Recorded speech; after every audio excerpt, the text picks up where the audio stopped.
A família tem sofrido duros ataques. Você, como cristão, sabe que ataques são esses? Na aula de hoje, nós vamos aprender detalhes sobre esses ataques e como devemos nos posicionar como igreja do Senhor.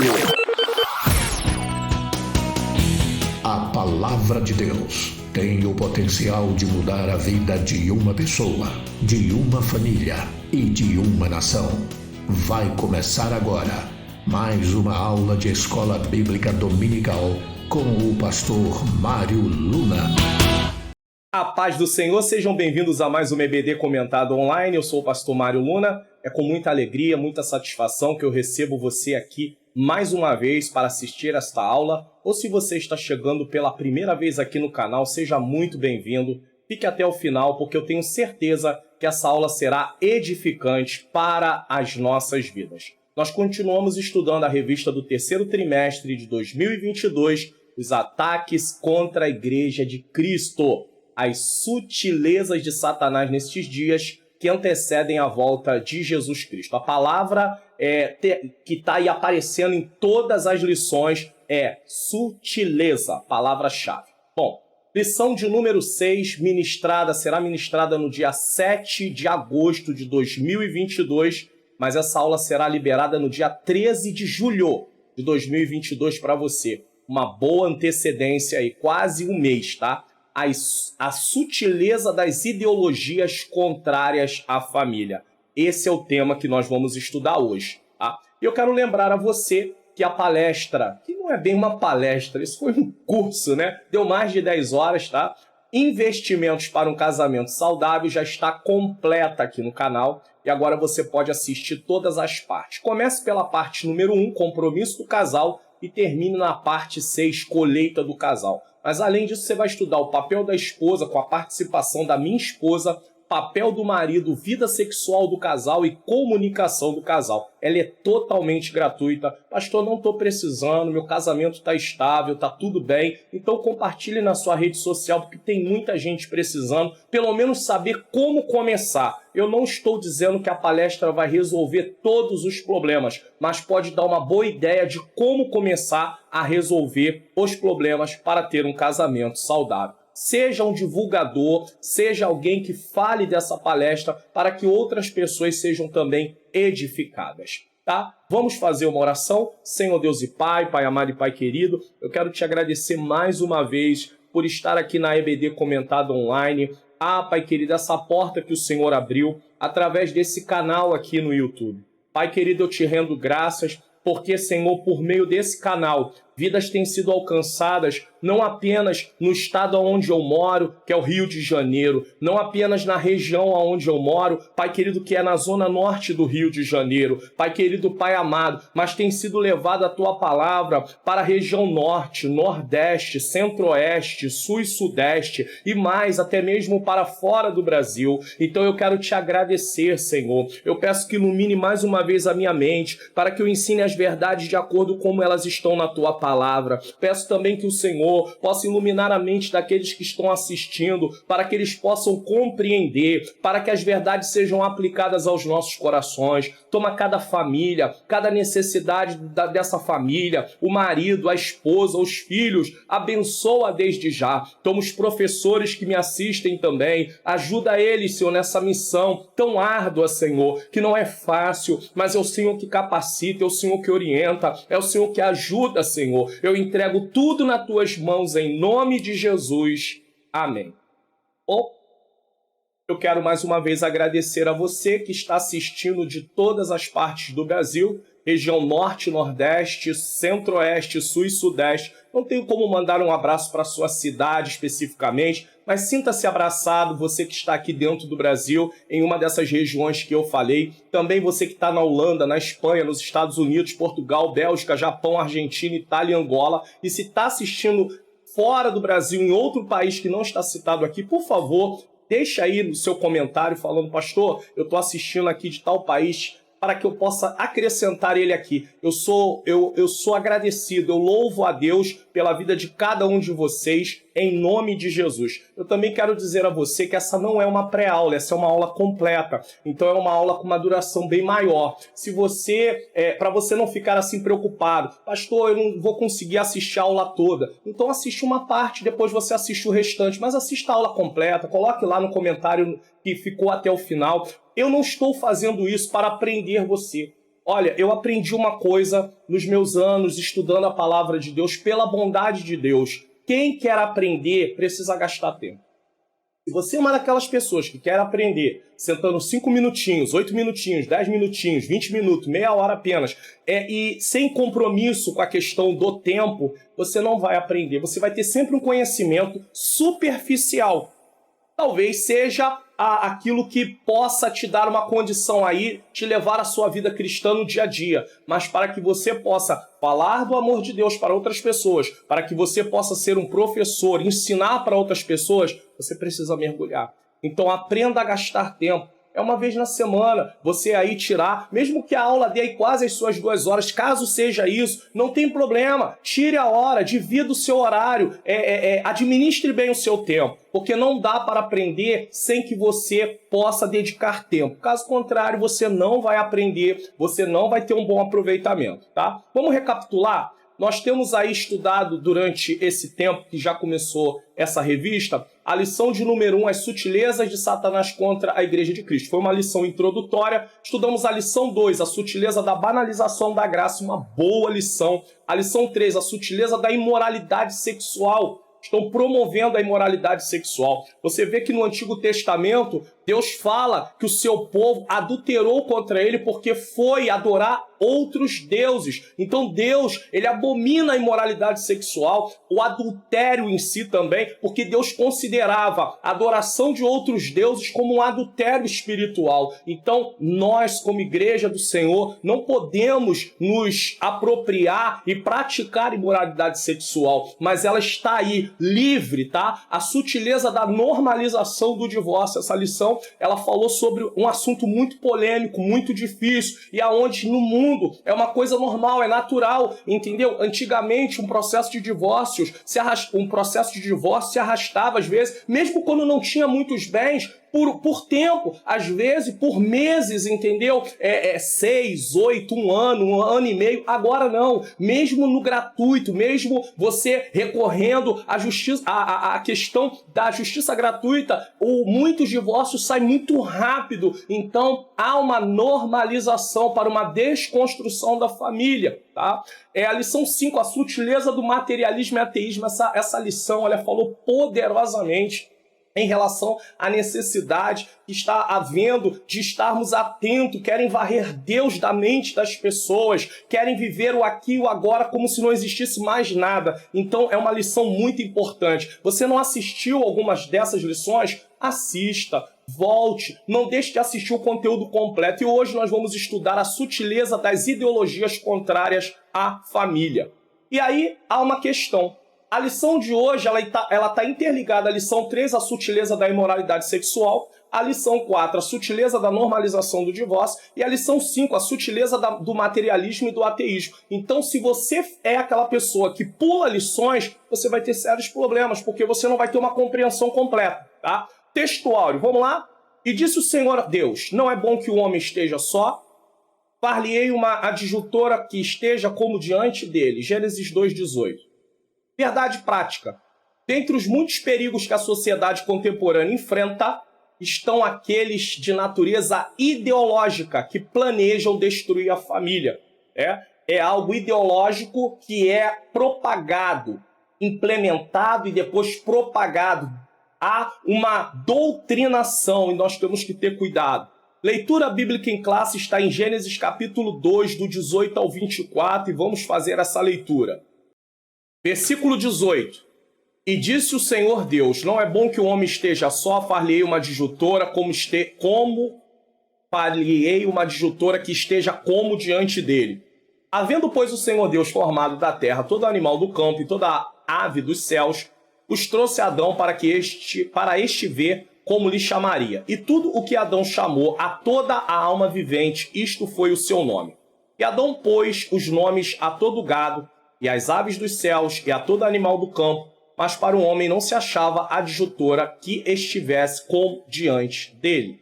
Então o Senhor Deus fez cair um sono pesado sobre Adão, e este adormeceu e tomou uma das suas costelas e cerrou a carne em seu lugar. E da costela que o Senhor Deus tomou do homem, formou uma mulher e trouxe-a a Adão. E disse Adão, esta é agora osso dos meus ossos e carne da minha carne. Esta será chamada varoa, porquanto do varão foi tomada. Portanto, deixará o varão seu pai e sua mãe e apegar-se-á à sua mulher e serão ambos uma carne. Do que trata essa leitura bíblica em classe? Aqui no canal nós temos pelo menos 3 programações. A EBD Comentada Online, o programa da EBD Comentada Online, o programa Expondo as Escrituras e o programa Teologia e a Vida Cristã. A palestra Investimentos para um Casamento Saudável está dentro da Teologia e a Vida Cristã.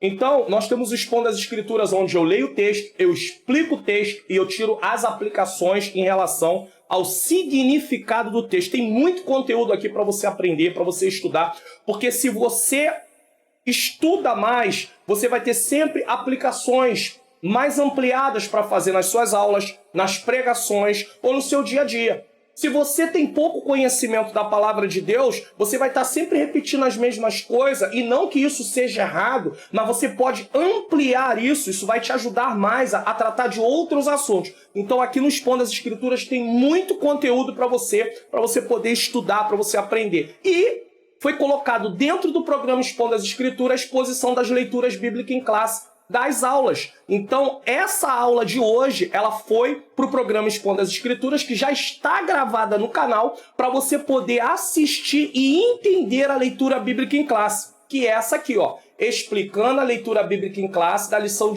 a lição 6, que vai ser ministrada no dia 7/8 de 2022. Então tá aí, ó, Gênesis capítulo 2, versículo 18 a 24, a sutileza das ideologias contrárias à família, expondo as Escrituras. Eu explico versículo a versículo, mas a exposição bíblica vai muito mais além do que isso. A exposição bíblica, ela se concentra, sabe no quê? No tema principal daquele texto. E a partir do tema principal, nós vamos fazendo a exposição. E qual é o tema principal desse texto de Gênesis 2, 18 a 24? Criação. Só que ali está falando da criação que já havia sido feita dos animais, Adão vai colocar nome, e ali é mostrada a criação da mulher, a criação do casamento, porque Deus institui o casamento e ao mesmo tempo a família. E aí nós vamos explicar isso à luz do tema que é a criação, levando em consideração a sutileza das ideologias contrárias à família. Você não assistiu ainda? Vou te deixar uma dica, ó. Tá aqui no card aqui em cima. Se você ainda não assistiu, primeiro assista esse vídeo. Depois volte e assista a aula de hoje. Porque aí você vai ter um aproveitamento muito melhor. E você vai poder dizer para mim depois, Pastor Mário Luna, deixa lá no comentário. Pastor Mário Luna, o senhor estava certo. Ao assistir primeiro Expondo as Escrituras da leitura bíblica em classe, eu entendi muito melhor na hora que eu estava estudando a lição, o vídeo da lição. Deixa lá no comentário, eu faço esse desafio com você. Palavra-chave de hoje, família. Plano de aula, uma palavra para os professores e também para todos. Mas você, professor, eu quero agradecer você que é professor que está aí junto com a gente. O livro de apoio do trimestre dá um bom entendimento da estrutura familiar no passado e no decorrer dos tempos, fazendo vários alertas. Então, eu falo para você, se você puder, adquirir o livro. Porque há assuntos que você não vai encontrar diretamente na Bíblia. Há um contexto, há um pano de fundo. O que estava acontecendo naquela época? Então é importante o livro. Eu estou deixando para você aí, ó, na descrição, tá? Você desce aí na descrição. Se não estiver aparecendo ela completa, vai ter uma palavra assim, mais. Você clica nela e aí vai abrir a descrição completa. Tem lá, livro de apoio, você clica e você pode adquirir nesse lugar onde eu estou indicando para você. Ou você adquire onde você achar melhor. Se você está na TV, aponte a câmera do seu celular para o QR Code e você também vai poder adquirir o livro. Vamos lá. Por que vamos estudar essa lição? Vivemos numa época desafiadora. Novas ideologias têm promovido a normalização de novas configurações familiares que nada tem a ver com o propósito de Deus. Então estão ampliando, estão modificando a família como Deus fez. Como cristãos, de que forma devemos nos comportar diante dessas novas modalidades de união? Como é que eu vou me comportar? Você. Nós temos que ter base bíblica, tá? Assim, nesta lição, aprenderemos os princípios bíblicos de uma família sólida que vive na presença de Deus. O que vamos ensinar? Primeiro eu disse para você por que vamos estudar essa lição. Então o professor já tem em mente, vamos estudar por causa do que eu disse aqui. Agora, o que vamos ensinar? Objetivos da lição: abordar a família como um projeto especial de Deus. Quem criou a família? 2. Elencar os fundamentos da família. 3. Esclarecer as sutilezas da nova configuração familiar. E 4. Apontar os princípios bíblicos para uma família sólida. Quer dizer, fecha mostrando o que Deus quer para a família. Que método devemos usar? Todo aluno adulto tem a capacidade de aprender quando ele deseja. Então nós estamos falando da classe adulto, é claro, tá? Isso quer dizer que ele se torna um voluntário para aprender. Um adulto, ele pode se tornar um voluntário para aprender, desde que ele queira.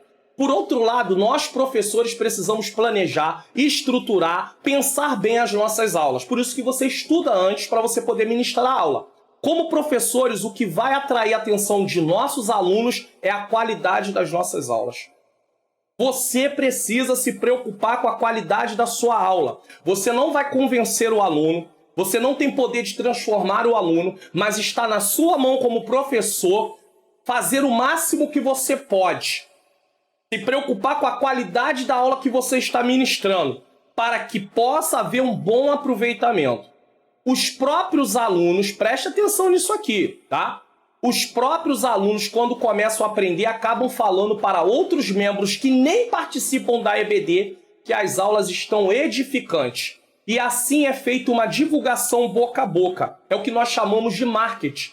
Que o marketing não tem a ver só com venda de produtos. Tem a ver também com a divulgação de alguma coisa que é boa para as pessoas. Então, quando você se preocupa com a qualidade da sua aula, com certeza isso vai ter um reflexo. As pessoas vão falar e outras pessoas vão querer fazer parte da aula. Então, se existem alunos que estão dispostos a aprender, mesmo que o número seja pequeno, não podemos perder a oportunidade de ensinar bem. Essa é a proposta aqui do canal. É claro que a aula aqui é diferente, porque não é uma aula que existe uma participação no momento que eu estou dando esta aula.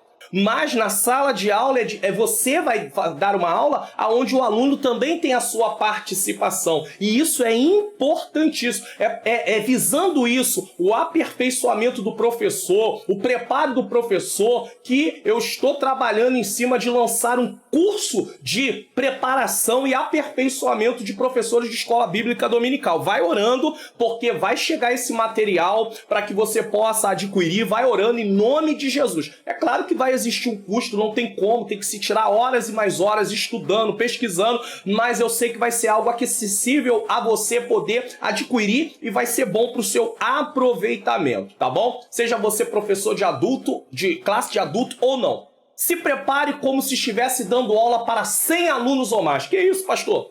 É verdade. É claro que uma classe com 100 alunos passa a ficar um pouco deficiente porque a participação dos alunos fica um pouco difícil. Mas se prepare como se você tivesse uma classe de 100 alunos. Aí você vai falar assim, pastor, dê aula como se você estivesse dando uma aula para uma classe de 100 ou mais alunos. Eu vou mostrar uma coisa para vocês aqui, experiência minha. Eu vou sair, a minha imagem vai sair da tela, mas eu quero mostrar aqui, ó, meu canal. Preste atenção nisso aqui que eu tô mostrando para vocês. Presta bem atenção nisso aqui. Eu peguei vídeos antigos, de 2 anos atrás. Tá vendo aqui, ó? Entenda a eleição e a predestinação. Um dos primeiros vídeos aqui, entenda... Deixa eu tirar aqui, só um minutinho. Ó. Entenda, o segundo vídeo tem o primeiro aqui, ó. Tem esse, aí tem o segundo, ó. Entenda... eleição e predestinação. Olha quantas visualizações teve aqui, ó. 332. A outra, ó, 178 visualizações. Há 2 anos atrás, 269 visualizações. Tem vídeo aqui que tem 48 visualizações. Não é da Escola Bíblica Dominical. Tá. Agora deixa eu mostrar uma outra coisa para vocês em relação a isso. Preste atenção aqui, ó. Só um minuto. Estou aparecendo aqui. Agora eu vou mostrar uma coisa diferente para vocês. Preste atenção no que vai aparecer aqui, ó. Agora eu peguei aqueles que têm mais visualizações. Tá vendo o primeiro vídeo? 28 mil visualizações. 28 mil o segundo. 25 mil o terceiro. Você tá vendo como houve uma mudança? Mas se você for ver a aula que eu dava lá, quando tinha 300 e poucas visualizações, e a aula que eu dou hoje, com 28 mil visualizações, são aulas que a dedicação foi a mesma. É claro que a desenvoltura, no início, eu tinha alguns problemas de aparecer na frente da câmera, não tinha tantos problemas de estar em cima de um púlpito. Mas na câmera eu comecei a ter alguns problemas, eu ficava muito engessado, eu ficava muito parado, eu ficava com vergonha, eu ficava com medo, de repente, na hora, do meu nariz coçar. Hoje não, eu coço o nariz, eu passo a mão na cabeça, eu passo a toalha, tá suando, não tem problema nenhum. Mas naquele tempo eu tinha, então eu dava uma aula totalmente engessado, com medo. Isso qualquer professor passa. Então não pense você que eu tô aqui, eu gostaria de dar uma aula assim desenvolvida como o pastor Mário Luna. Ei, todo mundo tem o seu início. É a prática. A sua parte é estudar, é se preparar, mas é a prática. No dia a dia, dê uma aula. Pastor, aqui só tem 3 pessoas. Dê uma aula como estivesse dando para 100. Você viu lá? 170 e poucas pessoas. Teve aula com menos do que isso, de visualizações, mas eu continuei. Fui em frente, às vezes eu falava assim, não tá tendo quase efeito, as pessoas não estão muito interessadas nisso. A minha esposa falava, você não diz que se pelo menos uma pessoa for alcançada e houver uma transformação de vida, né? Haver ali o Senhor trabalhando no caráter dessa pessoa já é o suficiente? Então continua. Eu tive umas 2 ou 3 vezes esse tipo de preocupação. E aí chegou um momento que o YouTube começou a recomendar as minhas aulas e chega aí até 28 mil. É claro que tem canais que tem muito mais visualizações, mas eu estou mostrando para você que eu comecei lá, bem pouquinho. Então não para não. A classe pode crescer. E mesmo que não crescer da sua classe, pode sair alguém que seja um pregador, uma pregadora, um ensinador, uma ensinadora. Vai ser uma benção, você vai se sentir feliz, tá bom? Assim sendo, ao longo da aula, procure envolver a classe de maneira que a participação dela seja representada. Faça perguntas, peça para alguém resumir um subtópico. Isso aqui são sugestões. Não quer dizer que você tenha que fazer igualzinho tá aqui. Corrija o questionário com a classe. Como concluir a lição? A nossa família é o bem maior que Deus nos deu. Nesse sentido, a lição nos convida a um compromisso com Ele e a nossa família. Incentive a classe a orar pela família e estabelecer uma meta de ensinar a palavra de Deus sistematicamente e cultivar os valores da Bíblia no lar. É tempo de buscar a presença de Deus em família. É tempo de viver na presença do Espírito Santo em família. O que é proposto aqui? Você terminar a aula com uma oração pela família e pelas famílias e propor à classe passar a ter ensino bíblico dentro de casa, da palavra, oração dentro de casa. Isso é importantíssimo. Um aviso importante. Você quer o comentário dessa lição? Tá, se você quer esses slides, é só clicar aqui na descrição, tá?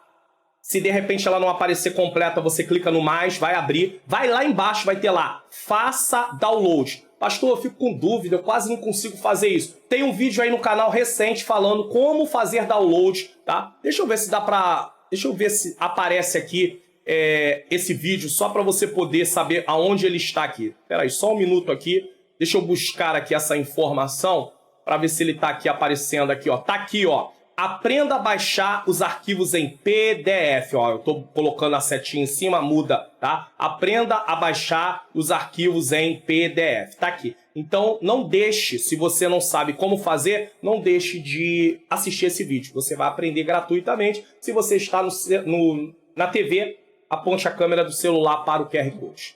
Um aviso. Eu estou deixando um aviso aqui porque tem muitas igrejas, né, muitos irmãos de igreja que nos assistem. Uma novidade para você, criação de artes digitais com Ângela Luna, ou Ângela Manhãs Luna, que é a minha esposa, minha menina, minha princesa, né? É um trabalho que a gente desenvolve, mas que está na mão dela. E, de repente, você precisa aí de um cartaz digital para sua igreja, para um evento. A partir de R$19,90, o celular dela tá aí, tá bom? É 21 97176 4015, seja para cultos de semana, seja para festividade, seja para congressos, seja para Santa Ceia, enfim, para agenda pessoal. Às vezes você é um pregador, né, uma cantora, um cantor, tem aí todas as modalidades que você precisar. Vamos lá, introdução. Nesta lição mostraremos que a família é um projeto de Deus e que há valores fundamentais sobre os quais ela está edificada. Tratamos aqui também dos perigos que rondam a família cristã. Tá? Velhas práticas como a infidelidade conjugal, estudamos isso na lição 3, se você não estudou, por isso que eu falei que depende de lições passadas. bem como os modelos alternativos de construção familiar, são perigos que demandam nossa atenção, temos que estar atentos. Contudo, há uma narrativa que faz passar a infidelidade conjugal como algo natural e normal. Adultério? Nada a ver, isso não é adultério. Eles nem consideram como adultério. Mudou-se o rótulo, mas o veneno continua mortífero. Por outro lado, os pais devem ter cuidado a respeito das novas distorções da sexualidade, como a teoria, e aqui eu botei uma pronúncia para vocês saberem como pronunciar essa palavra, tá bom? Que é genderqueer, tá? Tá aí, ó, genderqueer. Só para você ter mais ou menos a pronúncia como fala, tá? Vigiemos. Se você tá chegando agora, de repente você não sabe. O que tá em preto é o que tá igualzinho na lição, tá? Da revista. Tá em vermelho é o comentário. Se tem alguma coisa em azul, é algo extra também, não tem a ver com o que está escrito na revista. Uma sociedade, para ter um bom funcionamento, deve reconhecer 4 pontos em seu comportamento. Então, estou explicando aqui essa introdução para a gente ter uma ideia, um pano de fundo, né? Um contexto histórico, como funciona para a gente continuar a lição, tá? Então, a sociedade precisa de 4 pontos diante do seu comportamento: deveres, direitos, restrições e punições. Isso funciona na sua casa. Na sua casa deve ter, tá? Na sua casa deve ter deveres, direitos, restrições e punições. Senão não funciona. Uma empresa não vai funcionar. A sociedade não vai funcionar, senão vira anarquia, baderna. Por falta de tempo não podemos detalhar cada ponto desse. Mas podemos dizer que desde quando Deus criou o ser humano, estabeleceu esses pontos ao longo da revelação bíblica. Durante a Bíblia, durante a história bíblica, você vai ver essas coisas presentes. Inclusive lá no Éden. Lá no Éden já tinha restrição, direitos, punição, deveres, direitos, restrições e punições. Lá no Éden já havia isso, só para você poder saber, tá? Ao longo do tempo. Por causa do pecado, iniciou-se uma desordem na criação que já no tempo de Noé estava tão intensa que Deus resolve dar fim à humanidade, com exceção de Noé e sua família. Então você vê que isso não é novo. Esses problemas não são novos. No tempo de Noé a depravação já estava lá no caos. A depravação humana está presente desde o pecado original. Mas quanto mais tempo passa, novas roupagens são dadas dentro da sociedade para atitudes antigas. Tá? Novos nomes, tá? Amplia comportamentos, já tinha algumas práticas, vai só ampliando, né? Vai afrouxando os valores, e nós estudamos sobre os valores morais do reino no trimestre passado, então, e ampliados comportamentos totalmente condenados pela palavra de Deus. Dessa forma, o ser humano, de modo geral, na atualidade, quer apenas direitos. Tem as restrições, os direitos, né? Tem as restrições, tem os direitos, tem a questão das punições, mas eles só querem o quê? Direitos.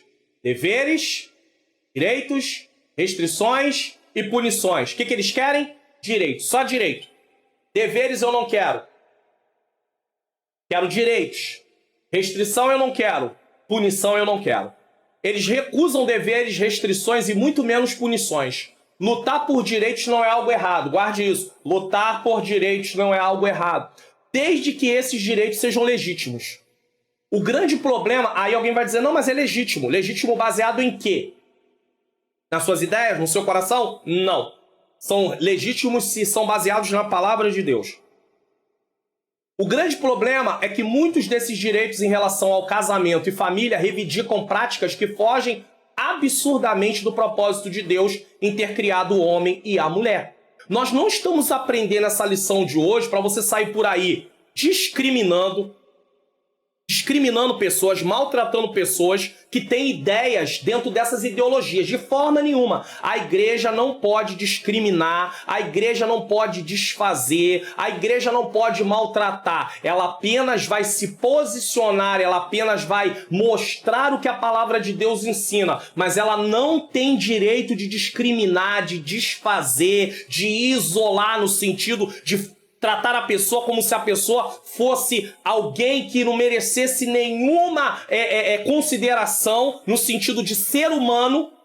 A prática está errada, mas ela é uma pessoa. ela precisa ser vista dessa maneira, respeitada como pessoa, tá?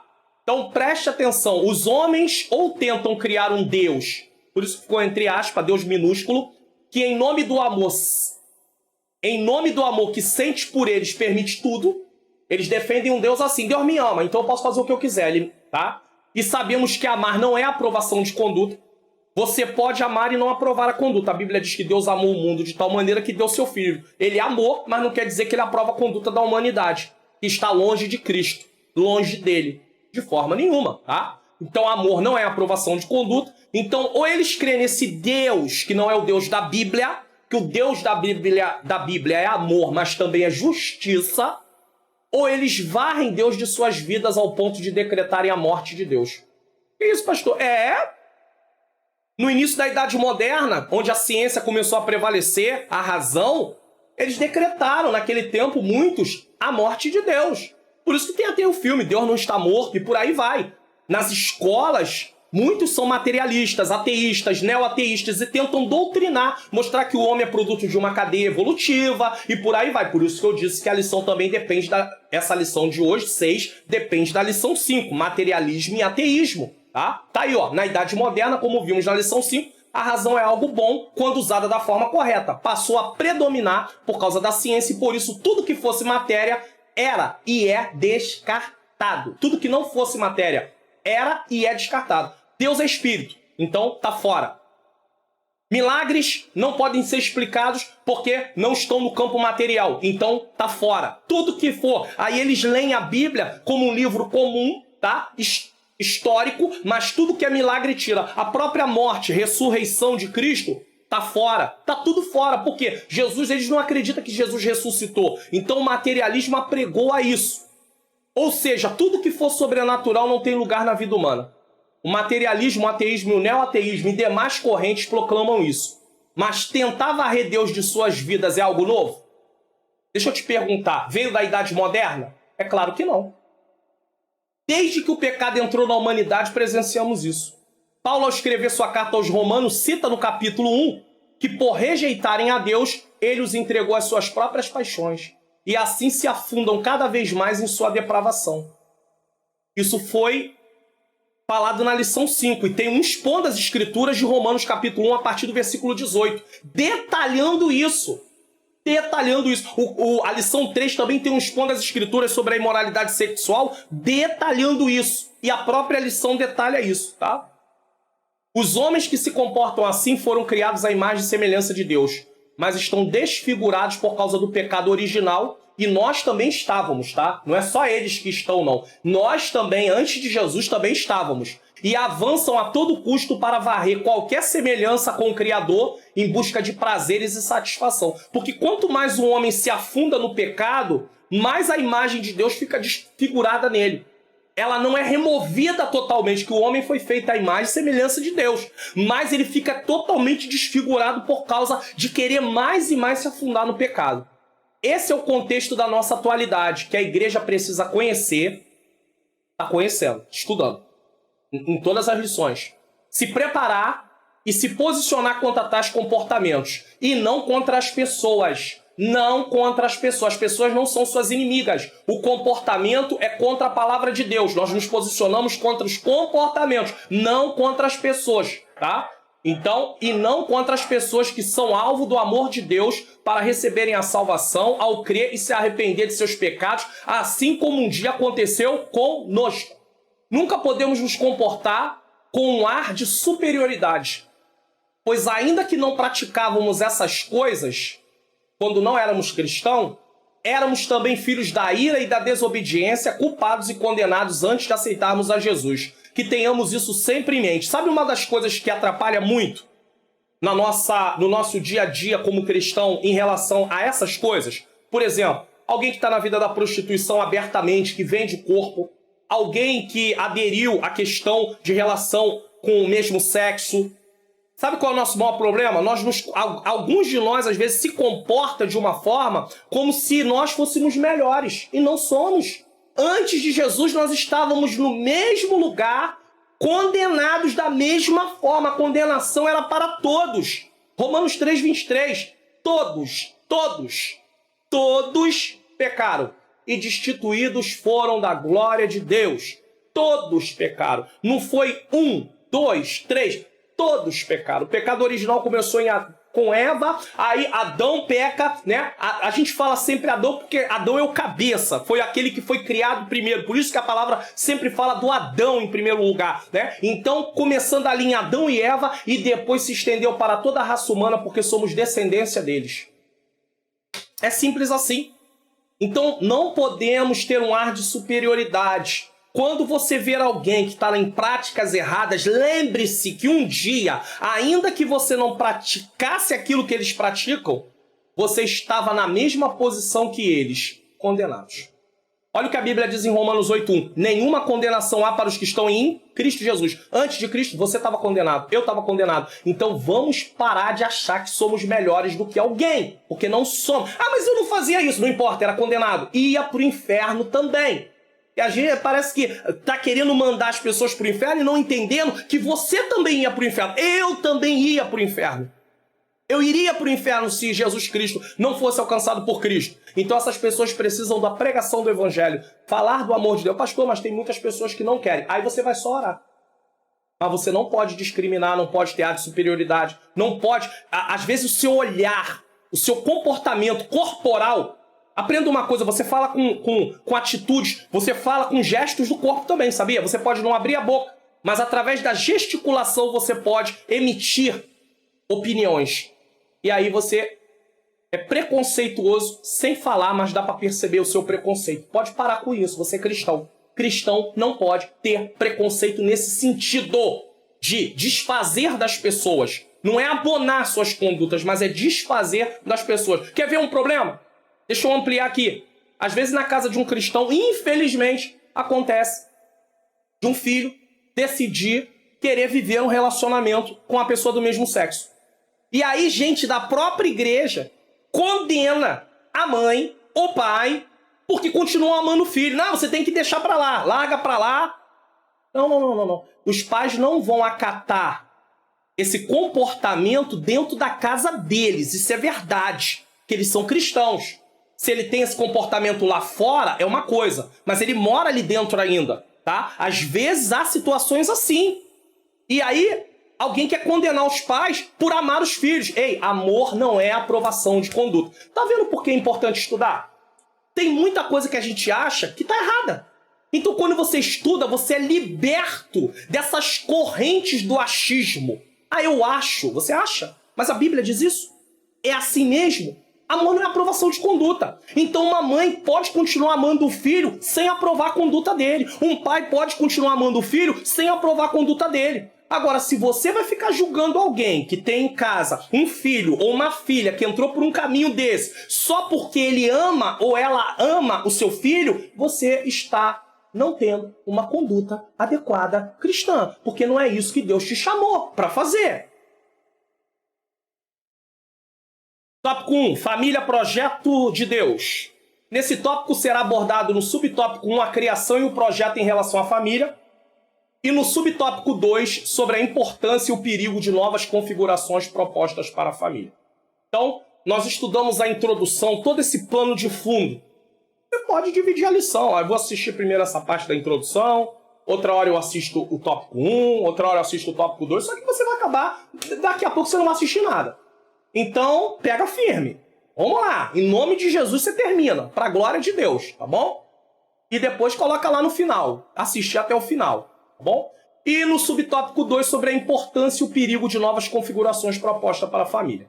Então vamos lá. Uma instituição divina. Sobre o que nós vamos tratar aqui? Criação e o projeto em relação à família. Quando consultado pelos fariseus sobre a questão do divórcio, estudamos... na lição de número 4, tá? Jesus respondeu, portanto, o que Deus ajuntou não separe o homem. Tá aí, lição 4. Ao dizer que ninguém separasse o que Deus havia ajuntado, nosso Senhor se referia à constituição familiar. Quem instituiu a família? Foi homens? Vamos entender?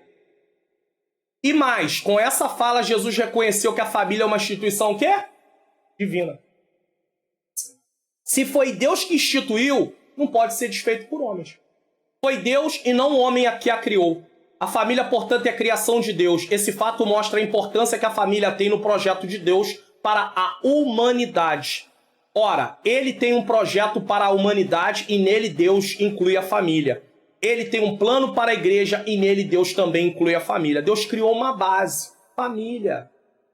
Não pode ser mudada, desconfigurada e reconfigurada novamente. Não pode. Porque Deus já estabeleceu ela com um propósito. Ela já foi feita do jeito que foi para poder servir ao propósito de Deus. Entendeu? A família começou com um casamento no Éden, certo? O casamento de Adão e Eva. Então temos um homem e uma mulher unidos através dos laços matrimoniais. Quem estabeleceu o casamento e a família que resultou dele foi o próprio Deus. Ele cria o modelo que deve ser seguido. Foi Deus quem criou o modelo que deve ser seguido. Então nós não podemos mudar esse modelo. Ainda que o homem copie as invenções e criações de outros homens, dando novos nomes e fazendo modificações, isso jamais é permitido em relação a Deus. Não existe um refrigerante aí que eu não vou ficar fazendo propaganda de marca de refrigerante. Ah, não existe um refrigerante aí muito conhecido, muito famoso? Muito bem. Aí não foi uma outra empresa e não fez um refrigerante parecido, mas nunca conseguiu ter o mesmo sabor? Mas quando você vê assim, os dois líquidos se parecem bastante. Então, às vezes, os homens tentam copiar, às vezes não perfeitamente, não conseguem perfeitamente, mas tentam copiar para poder tentar ali emplacar. Esses dias eu fui numa padaria e aí, ao abrir a geladeira para comprar um pote de margarina, uma margarina aqui no Rio de Janeiro, que ela é muito conhecida também, aí um pote parecido. O desenho do pote, o nome é outro, mas o desenho é quase idêntico. Para que isso? Para que as pessoas vão e chegam lá e comprem a outra pensando que é essa, conhecida de marca, né? Mais conhecida, e aí leve. Aí quando volta, daqui a pouco tá voltando. Eu quero trocar, eu não quero essa margarina, eu quero essa aqui. Ou então, de repente, leve, trocada, abra, experimente, não tem mais como trocar, porque aí já não tem mais, quem pegou foi ele, apesar da embalagem se parecer muito, mas aí de repente experimenta, gosta do sabor e fala, vou passar a usar essa. Poxa, até mais barato. Pode acontecer? Mais barato. Pode acontecer? Pode acontecer. Mas é uma réplica, não é aquilo que foi criado. Os homens podem até fazer isso, mas em relação a Deus, de forma nenhuma. O motivo evidente é que somos criaturas e Ele é o único Criador. Não podemos, em hipótese alguma, querer mudar o que Ele estabeleceu. Foi Deus quem criou. Não pode ser mudado. Essa pretensão humana é digna de reprovação no livro do profeta Isaías. Olha o que diz Isaías 45:9 na NVT, nova versão transformadora. Que aflição espera quem contesta seu Criador? Acaso o pote de barro discute com o olheiro? O barro argumenta com aquele que lhe dá forma e diz, você não está fazendo direito? Ou exclama, você não sabe trabalhar? Tem como o barro falar isso para o olheiro? Não tem como. Mas, às vezes, as pessoas querem se comportar assim. Elas querem falar assim com Deus. E elas não podem falar assim com Deus. Por que elas não podem falar assim com Deus? Porque Deus é criador. Ela é criatura. Não há como falar assim com Deus. Somos como um pote de barro. Não podemos contestar com o Criador suas leis e decretos. Ele não nos criou para contender com ele, mas para obedecê-lo. Deus colocou o homem na terra para dominar e governar, e não para rebelar e promover modificações que vão contra os seus mandamentos. Você entendeu isso aqui? Deus criou o homem para dominar e governar o que já estava criado. Deus criou o modelo, o homem apenas tinha que continuar administrando. Ele não pode mudar a estrutura que foi criada pelo próprio Deus. Quando ele tenta mexer na estrutura, ele traz prejuízos para ele, para aqueles que estão à sua volta. Ele vai causando prejuízos. Então não pode. Deus estabeleceu, está estabelecido. Essa depravação vem por causa do quê? Do pecado. E Jesus Cristo é a solução para dar fim a uma vida que reluta contra a vontade de Deus e passará a se submeter e viver para a sua glória. Aproveitando essa ênfase, Você que está me assistindo, você já é um cristão? Ainda não é, porque a escola dominical, ela nasceu com o propósito de evangelizar também. E em muitas classes da escola dominical não tem uma pessoa sequer não cristã. Não tem uma sequer. Antigamente se convidava as pessoas não cristãs para a escola bíblica dominical, porque a escola bíblica dominical também evangeliza através do ensino.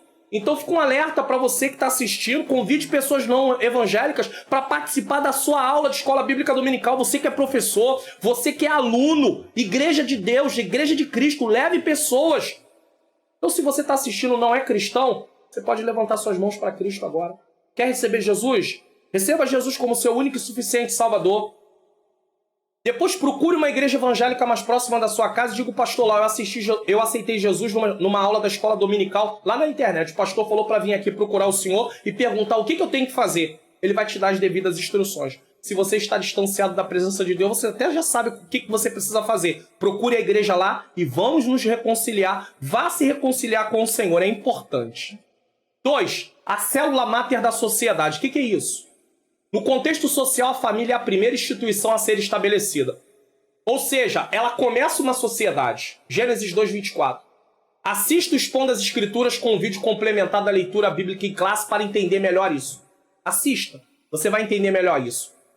Ela é a célula máter da sociedade. Célula mãe onde tudo começa. Ou seja, na base da sociedade está a família. Na verdade, não poderia haver sociedade ou vida social sem a existência da família. Não poderia. Esse fato é de suma importância para interpretar corretamente qualquer fenômeno social. Porque sem a família não tem como haver sociedade. Mas a família, do jeito que Deus projetou, não há dúvidas de que a desagregação da família moderna está no topo dos principais problemas sociais ora presenciados. Essa desagregação nada mais é do que a separação ou a modificação da família.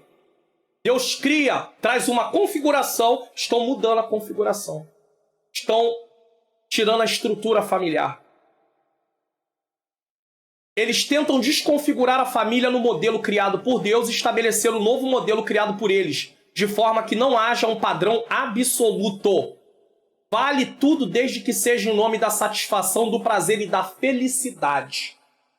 Quero saber o que Deus quer, eu quero saber o que é bom para mim.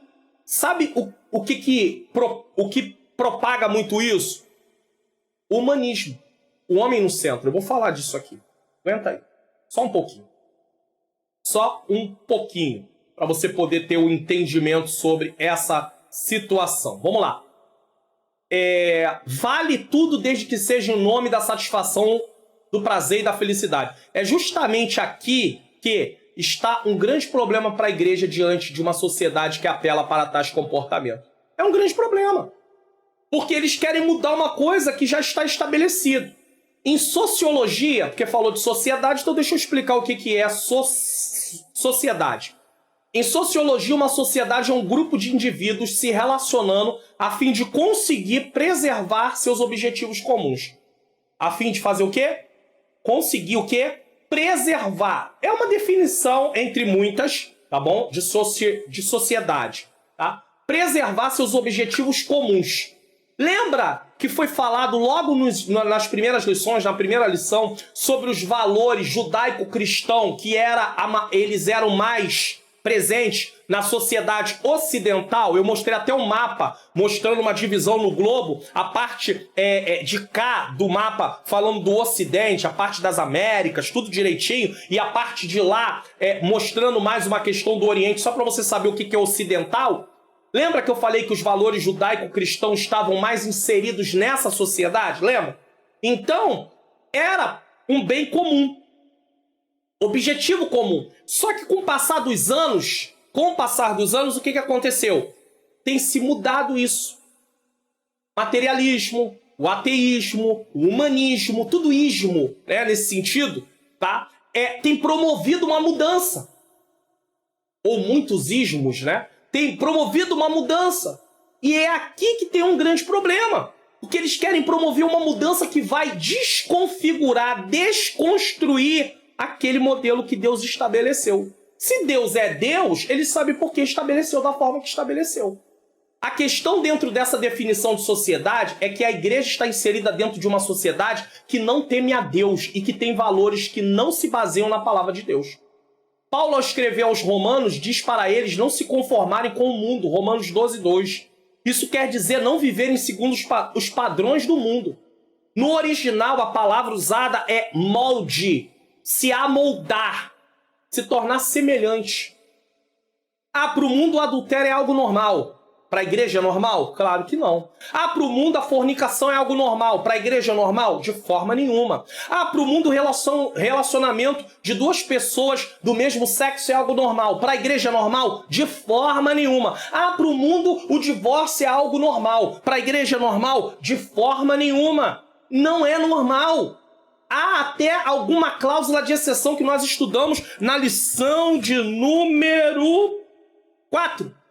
E vamos dar uma pincelada aqui, que é o escritor da revista, que vai dar uma pincelada sobre isso rapidamente. Mas não é algo normal. Não é algo para ser praticado aleatoriamente, sem controle, de forma nenhuma. A igreja tem valores diferentes do mundo. Deus, para preservar Israel no Antigo Testamento, sempre os alertou para não se misturar com os povos naquela época, para não se corromperem e viverem de acordo com os comportamentos comuns daquelas pessoas. Pastor, mas eu estou na sociedade, eu tenho que seguir o fluxo. Não, você é cristão. A vida cristã, é por isso que tem um problema. Tem cristão que botou na cabeça que ele tem uma vida religiosa e uma vida secular. Tudo bem, se você quiser dar nomenclatura, deixa eu usar um termo aqui mais fácil, que eu não gosto muito desses termos complicados, porque tem gente muito simples que nos assiste, como eu também sou muito simples. Não é nomenclatura, definição. Tem gente que quer dar a definição para o seu trabalho, para a sua escola, de secular, chamar de secular. Mas eu tenho uma coisinha para poder orientar você. Independente se você faz essa distinção entre vida religiosa, momento que você está no templo, e vida secular, quando está fora do templo, eu quero dizer que, mesmo se você fizer essa distinção, tudo que está, tanto a vida secular quanto a vida religiosa, engloba a vida cristã. Então, seu comportamento tem que ser cristão no trabalho, na faculdade, na escola, no lazer, em casa, no templo. Você não deixa de ser cristão. Porque se você defender que fora do templo você tem uma vida e pode se comportar de outra maneira, eu tenho uma notícia um pouco triste para te dar. Se Jesus voltar e você não estiver no templo, você não vai poder ir com ele. Na verdade, mesmo que você estiver no templo, nesse caso você também não vai. Sabe por quê? Porque você não tem uma vida digna da vocação da salvação. Ou seja, Deus te chamou como um salvo, mas você não se comporta como salvo. Ainda que no templo você queira parecer que está salvo, se comportar como um salvo, você fora do templo não se comporta como um salvo. Então Deus olha para quem você é como um todo, e não no momento específico apenas da sua vida. Eu posso enganar o pastor da igreja, eu posso enganar o presbitério, eu posso enganar o líder do departamento, seja das irmãs, a líder, o líder da mocidade, dos jovens, dos varões, mas eu não engano a Deus. Eu não consigo enganar a Deus. Já leu o Salmo 139? Não. Está convidado como dever de casa para ler o Salmo 139. Leia o Salmo 139. Ninguém pode se esconder de Deus. Então a igreja não pode se amoldar ao mundo. A igreja está nessa terra, mas seu reino não é aqui. Isso também não quer dizer que a igreja, porque o reino não é aqui, vai viver omissa. Nós estamos vivendo aqui. Quando Deus levou o povo dele para a Babilônia, no capítulo 29 de Jeremias, outro dever de casa, leia lá, Deus fala para eles, os falsos profetas diziam, o cativeiro vai acabar logo. Deus diz por Jeremias, 70 anos. Não, vai se cumprir o tempo que eu quero, e o tempo que ele queria era 70 anos. Aí Deus usa Jeremias para dizer assim, olha, viva uma vida como uma vida normal. Plante, edifique casa, gere filhos e busque a paz da cidade. Porque em buscar a paz da cidade, haverá paz para vocês. Esse é o grande problema da igreja.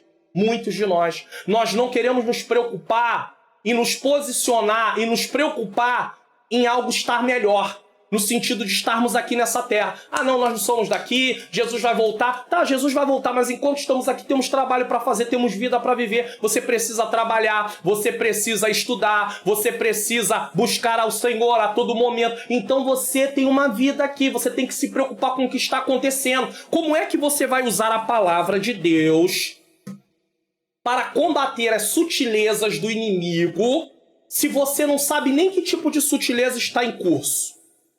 É sobre isso que essa revista está nos alertando. Várias sutilezas, várias coisas estão sendo promovidas e a igreja às vezes está se comportando assim, ó. Coisa terrível. E aí o inimigo só está avançando. E aí, em algumas camadas da sociedade, tem posições como professores, pessoas na área, no judiciário, no legislativo. E aí, várias camadas da sociedade ocupando posição que não são cristãos. Pastor, o senhor está dizendo que o simples fato de colocar um cristão lá vai mudar a situação? Não, jamais, eu não estou dizendo isso não. Mas eu estou mostrando que nada impede que haja cristãos em determinadas partes. Por exemplo, quantos professores ateus tem aí? Quantos professores materialistas tem aí? Quantos professores humanistas tem aí? Tudo defensores do marxismo. E aí? E cadê os professores cristãos? Porque se eles são cristãos, eles não vão... Tem muitos, mas eu estou dizendo, tá vendo como há uma importância de se ocupar? Criou-se uma mentalidade durante muitos anos que determinadas coisas os cristãos não poderiam fazer. Um cristão pode ser um arquiteto, um cristão pode ser um engenheiro, um cristão pode ser uma estilista. Reclama tanto, vou falar. Pastor vai falar, vou falar. Reclama tanto do tipo de roupa que tem por aí que as irmãs se vestem. Mas cadê as estilistas cristãs? Vou falar. Ué, as irmãs não vestem roupa? Cadê as estilistas cristãs para poder desenhar roupas dentro de um formato cristão? Cadê elas? Aonde estão? Depois quer reclamar. Cadê os desembargadores cristãos? Cadê? Aonde estão? Então, eu estou mostrando para vocês alguns pontos. É claro, tem muitas outras profissões, os delegados, as juízas, os juízes. Cadê? O cristão pode ocupar posições dessas sim e brilhar como luz lá. A mudança quem faz é Deus, mas nós podemos aparecer sim nesse sentido de nos posicionar, tá bom? Então vamos lá. Por isso, por hora, tá? A igreja tem a missão de proclamar. Ela não é dessa terra, mas por ela tem a missão de proclamar o evangelho da salvação. Dentro dessa missão, ela enfrentará oposição, perseguição, rejeição e muitas outras coisas. Por isso, precisa estar bem preparada através do conhecimento da palavra de Deus. Pouco se quer estudar. A escola dominical é uma possibilidade para muitos estudarem. Uma ampliação. Depois que você pega o gosto por estudar a palavra, você quer estudar mais e mais e mais, então estude, meu irmão. Comece, lute, renuncie o seu desejo carnal. A nossa carne não vai querer estudar a palavra, mas você precisa renunciar. A nossa carne não quer que nós venhamos orar, mas nós precisamos renunciar, pedir a Deus, Senhor, me ajuda. Faça pequenas orações curtas na mente ou em voz, Senhor, me ajuda. Eu quero orar, eu quero ler a palavra, eu quero estudar. Ah, mas eu não entendo. Então procure algum lugar, algum canal sério, que ensine a palavra e comece a aprender por meio de alguém. Aqui tem um conteúdo, outros canais também tem. Eu não sou o único não, por favor. Eu não sou o único não, mas eu peço que você divulgue o canal para quê? Para que outras pessoas cheguem aqui e possam aprender também. Quantas pessoas deixam comentários dizendo assim, poxa, pastor, eu não entendi a Bíblia. Depois que eu cheguei aqui, eu comecei a ter gosto de estudar, que eu não compreendia nada. Tem um monte de coisa que eu não sabia, eu não entendia. E estou sendo ensinado. Quantas outras pessoas estão nessa mesma situação? Então divulgue o canal. Seja um divulgador do canal. Para sua família, para os irmãos em Cristo da igreja, para as pessoas da rede social. Outras pessoas têm dito, eu já vi esposa dizendo, meu marido falou do canal, eu estou aqui agora também. Ah, meu irmão em Cristo falou do canal, eu estou aqui também. Coisa maravilhosa. Síntese ou sinopse, que é síntese, é a mesma coisa. A gente já gravou isso, acaba repetindo. Síntese do tópico 1.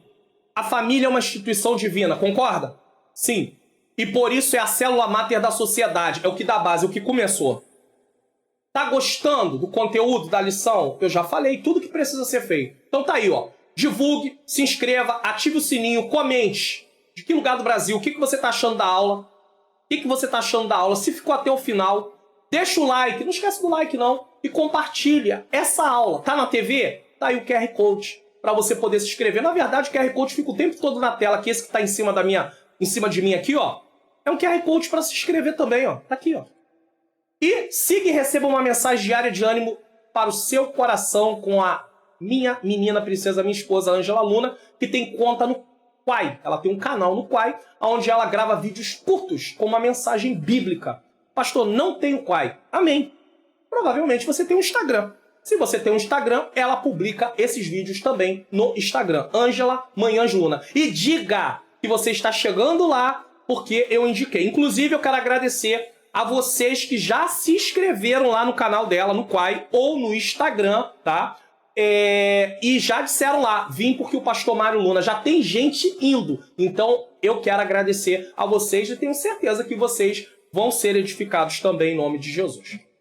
Tópico 2. Fundamentos da família cristã. Pastor, às vezes o senhor fala, o senhor agradece, tem que agradecer, tem que ter gratidão. Gratidão, segundo um pastor aqui no Rio de Janeiro, eu posso até dizer, o pastor Silas Malafaia, segundo ele, gratidão é a memória do coração. Precisa lembrar, né, das pessoas que te ajudam. Então, você que vem aqui no canal, você que se inscreve, você que é membro do canal, meu muito obrigado, eu agradeço. Você está semeando no meu Ministério de Ensino, mas mesmo que você não seja membro, seja inscrito, não tem problema, você pode divulgar o canal, você está dando audiência aqui ao canal, você vem assistir o canal, então eu sou grato sim. Eu peço para você, vai lá, acompanha minha esposa, você vai, eu sou grato sim, eu preciso gastar uns minutinhos com isso. Fundamentos da família cristã. Nesse tópico será ensinado sobre o padrão bíblico para o casamento. Tudo que for além do ensinado aqui é reprovado pelo próprio Deus. Não está na Bíblia? Deus não aceita. Mas você não pode discriminar ninguém. Você não pode desfazer de ninguém. Você não pode maltratar ninguém como um cristão. Foi ele quem criou e por isso estabelece regras. As regras. O casamento monogâmico e heterossexual. Nós já falamos sobre essa parte aqui em outra lição. No contexto do Novo Testamento, o casamento é monogâmico. Isto é, o indivíduo só pode ter um cônjuge. Um cônjuge. A poligamia era muito praticada no mundo antigo, inclusive no contexto do Antigo Testamento. Eu vou usar uma explicação aqui nesse momento que alguém no canal... Só que é claro, alguém já falou isso há um tempo atrás. Vamos dizer que quando você for assistir esta aula, quase um mês atrás a pessoa havia escrito algo sobre isso. Ele colocou uma observação dizendo assim, Deus é contra a poligamia, mas as tribos de Israel vieram de uma relação de poligamia, ou seja, da casa de Jacó. Aí eu aproveitei e coloquei isso aqui, porque assim como ele tinha essa dúvida, alguém pode ter, e aí chega a hora da gente trazer uma explicação. Apesar da poligamia ser praticada no Antigo Testamento, ela não era aprovada por Deus mesmo antes do tempo da lei, porque Jacó viveu antes da lei. Só que alguém vai dizer, mas teve muita gente que praticou a poligamia depois da lei. Então, de qualquer maneira, Deus nunca aprovou isso. Só que a poligamia não era punida com morte. Adultério, sim. Porque a poligamia, na visão humana, não na visão divina, na visão humana, na verdade, ele tinha duas esposas legítimas. Era esposa, não era mulher de outra pessoa, era esposa dele. Só que Deus nunca projetou um casamento para usar a poligamia, e sim a monogamia. Quero deixar isso aqui muito claro, tá? Então vamos lá. Nunca foi aprovada por Deus. Os filhos de Jacó que deram origem às 12 tribos de Israel eram filhos de um lar onde havia poligamia. É verdade? Verdade.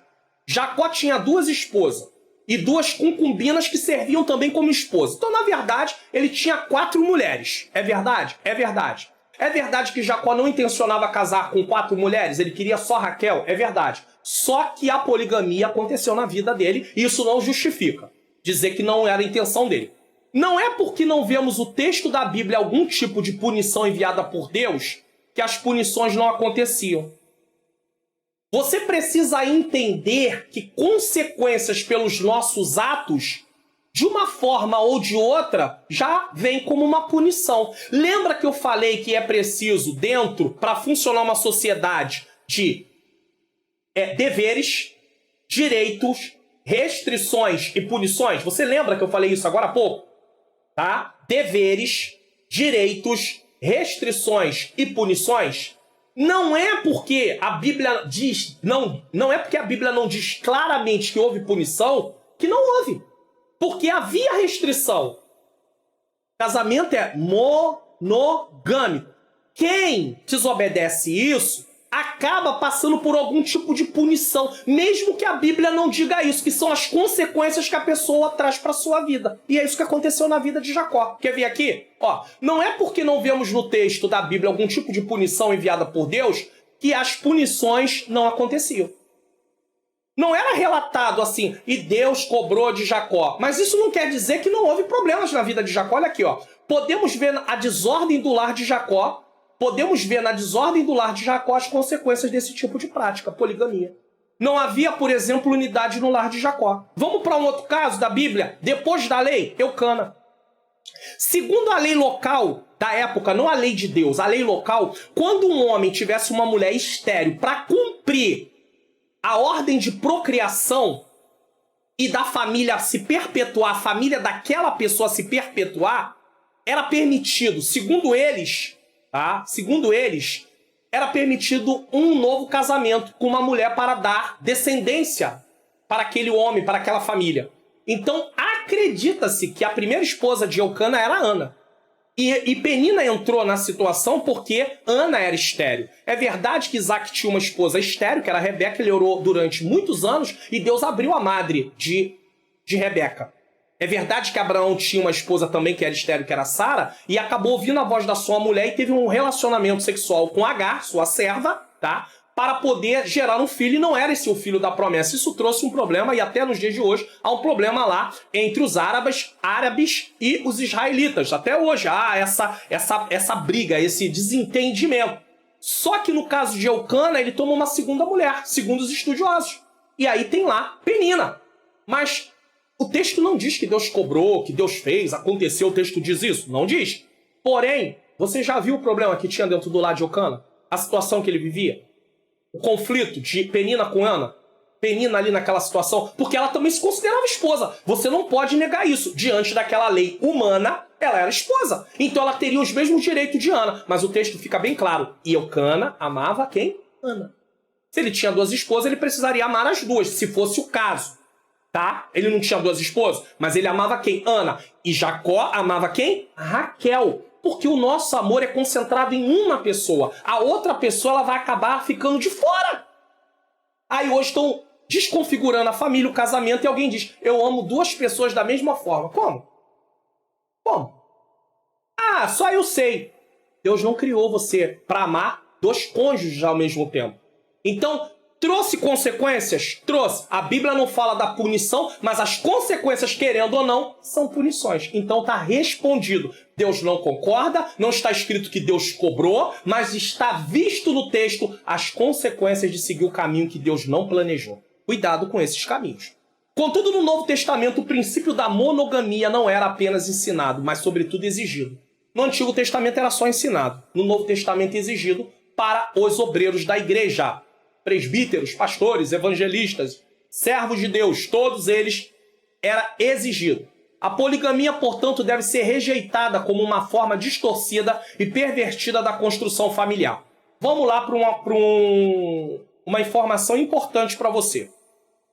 Por causa da revolução sexual que estudamos na lição 3, apesar de não ser permitido no Brasil o casamento com mais de um cônjuge, já existe há anos o reconhecimento em forma de união estável que tem paralelo com o casamento, para eles, tá? O que é chamado de união poliafetiva há muitos anos. Há muitos anos. Há mais de 10 anos, pelo menos. O chamado poliamor, que pode envolver a união dentro da mesma casa de um homem e duas mulheres, e eu estou para dizer que pode até acontecer casos de ser uma mulher com dois homens, enfim. Há uma mescla nisso aí, o poliamor, tá?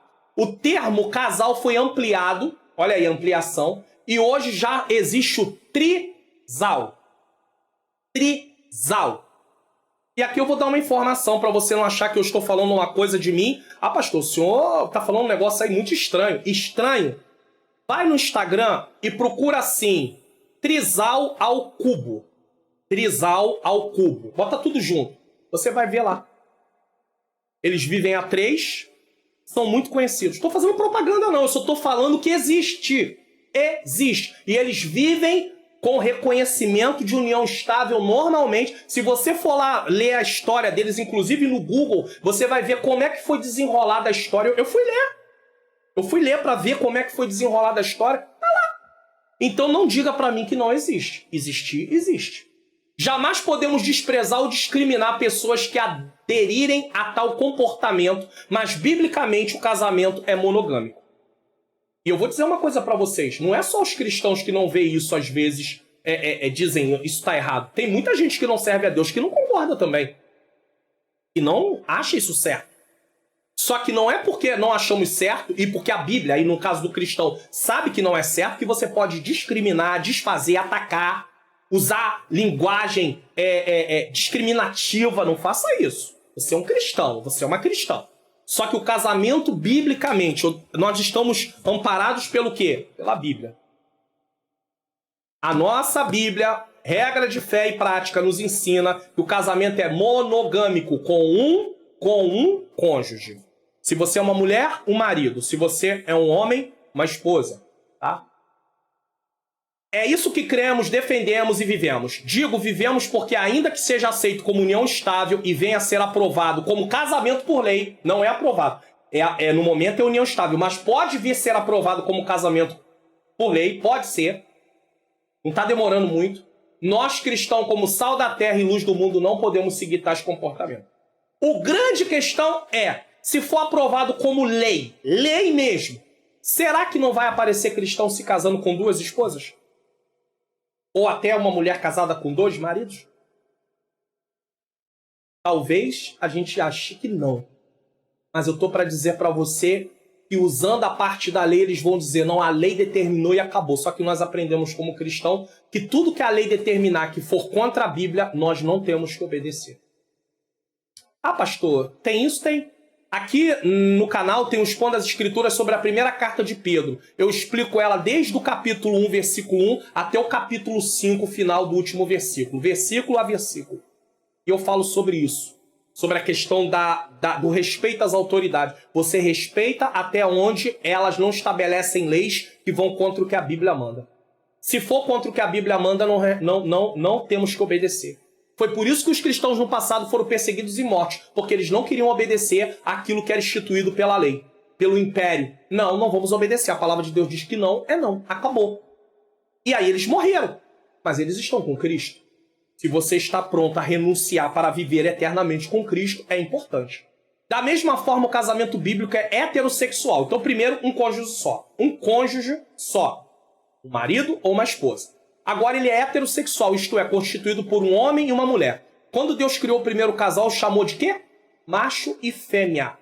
Gênesis 1:27. A ideologia de gênero dá outra nomenclatura, ela quer mudar isso. Por isso Jesus disse que Deus criou homem e mulher, Mateus 19:4. Isso mostra que o gênero é baseado no sexo biológico. Não há um terceiro sexo. No Brasil existe um pastor que bate sobre isso há muitos anos. E eu não adianta nem entrar nisso, vir aqui pro canal, né, no comentário, porque eu acho isso, porque eu acho aquilo. Eu não vou nem responder. Eu respondo todo mundo. Eu ainda consigo. Ainda consigo, pode chegar um momento que eu não consigo. Mas se chegar aí e colocar um comentário ofensivo, a única coisa que você vai conseguir, se você fizer isso, é eu desconsiderar o seu comentário e às vezes até mesmo apagá-lo, se você fizer isso. Agora, se você for fazer isso repetidamente, você pode ser bloqueado pelo próprio YouTube. Então, eu não aconselho você fazer. Mas no Brasil existe um pastor que fala disso há muito tempo. Sabe qual é o nome dele? Pastor Silas Malafaia. Sobre essa questão aí da mudança da estrutura familiar. Há muitos anos ele trata sobre isso. E aí agora que a gente está vendo que é verdade. Muitos cristãos não estavam nem aí. Parece que é delírio, isso é loucura, que não tem nada a ver, que isso nunca vai chegar. Quando você imaginou que seria legalizado a relação de um homem com 2 mulheres como uma união estável? tendo paralelo como se fosse um casamento. Não é por lei um casamento, mas tem o valor de casamento juridicamente falando. Quando você imaginou isso? Nunca. Quando você imaginou que seria legalizada a união de um homem com um homem ou de uma mulher com uma mulher? Como casamento. Pastor, pode no Brasil isso? Calma aí que a gente vai chegar lá. Biblicamente, o casamento deve e precisa ser heterossexual, constituído por um macho e uma fêmea, um homem e uma mulher. A aula de hoje é uma aula muito informativa, muito séria. Mais uma vez, nossos jovens estão sendo bombardeados nas escolas e faculdades por vários, não são todos. Tem gente séria lá, tá? Mas vários professores materialistas, ateístas e humanistas que promovem uma verdadeira doutrinação para que eles aceitem suas ideologias. A igreja precisa acordar para essa realidade e treinar os jovens, caso contrário, muitos se desviarão da presença do Senhor. Que tipo de atividade tem na sua igreja? Que tipo de ensino tem na sua igreja para prevenir os jovens de não serem engolidos por essas ideologias? Ah, pastor, mas não tem ninguém preparado aqui, então vai orar ao Senhor para trazer gente de fora. Vai ter que trazer, não vai ter jeito. Agora, tem igrejas que tem gente capaz de falar sobre isso. Mas sabe o que é isso? Aí volta para a área do preconceito. Não vê com bons olhos alguém que é uma psicóloga ou um psicólogo, às vezes é membro da sua igreja. Não vê com bons olhos alguém que é uma psicanalista, um psicanalista, para poder falar das áreas emocionais. Tá? Não vê com bons olhos aqueles que estudam mais a fundo para poder fazer defesa da fé. Sabe o que eu detectei ao longo dos anos? Que existe um preconceito de ambos os lados, mas existe um preconceito muito ruim em relação a quem estuda. Porque olha-se quem estuda como se essa pessoa fosse ficar carnal. Ah, pastor, mas eu conheço casos de pessoas que estudaram e se tornaram arrogantes. Não, você não conhece casos de pessoas que estudaram e ficaram arrogantes. Eles já eram arrogantes antes de estudar. Eles podem ter aumentado a arrogância, mas arrogante ele já era. Ninguém fica arrogante por estudar a palavra de Deus.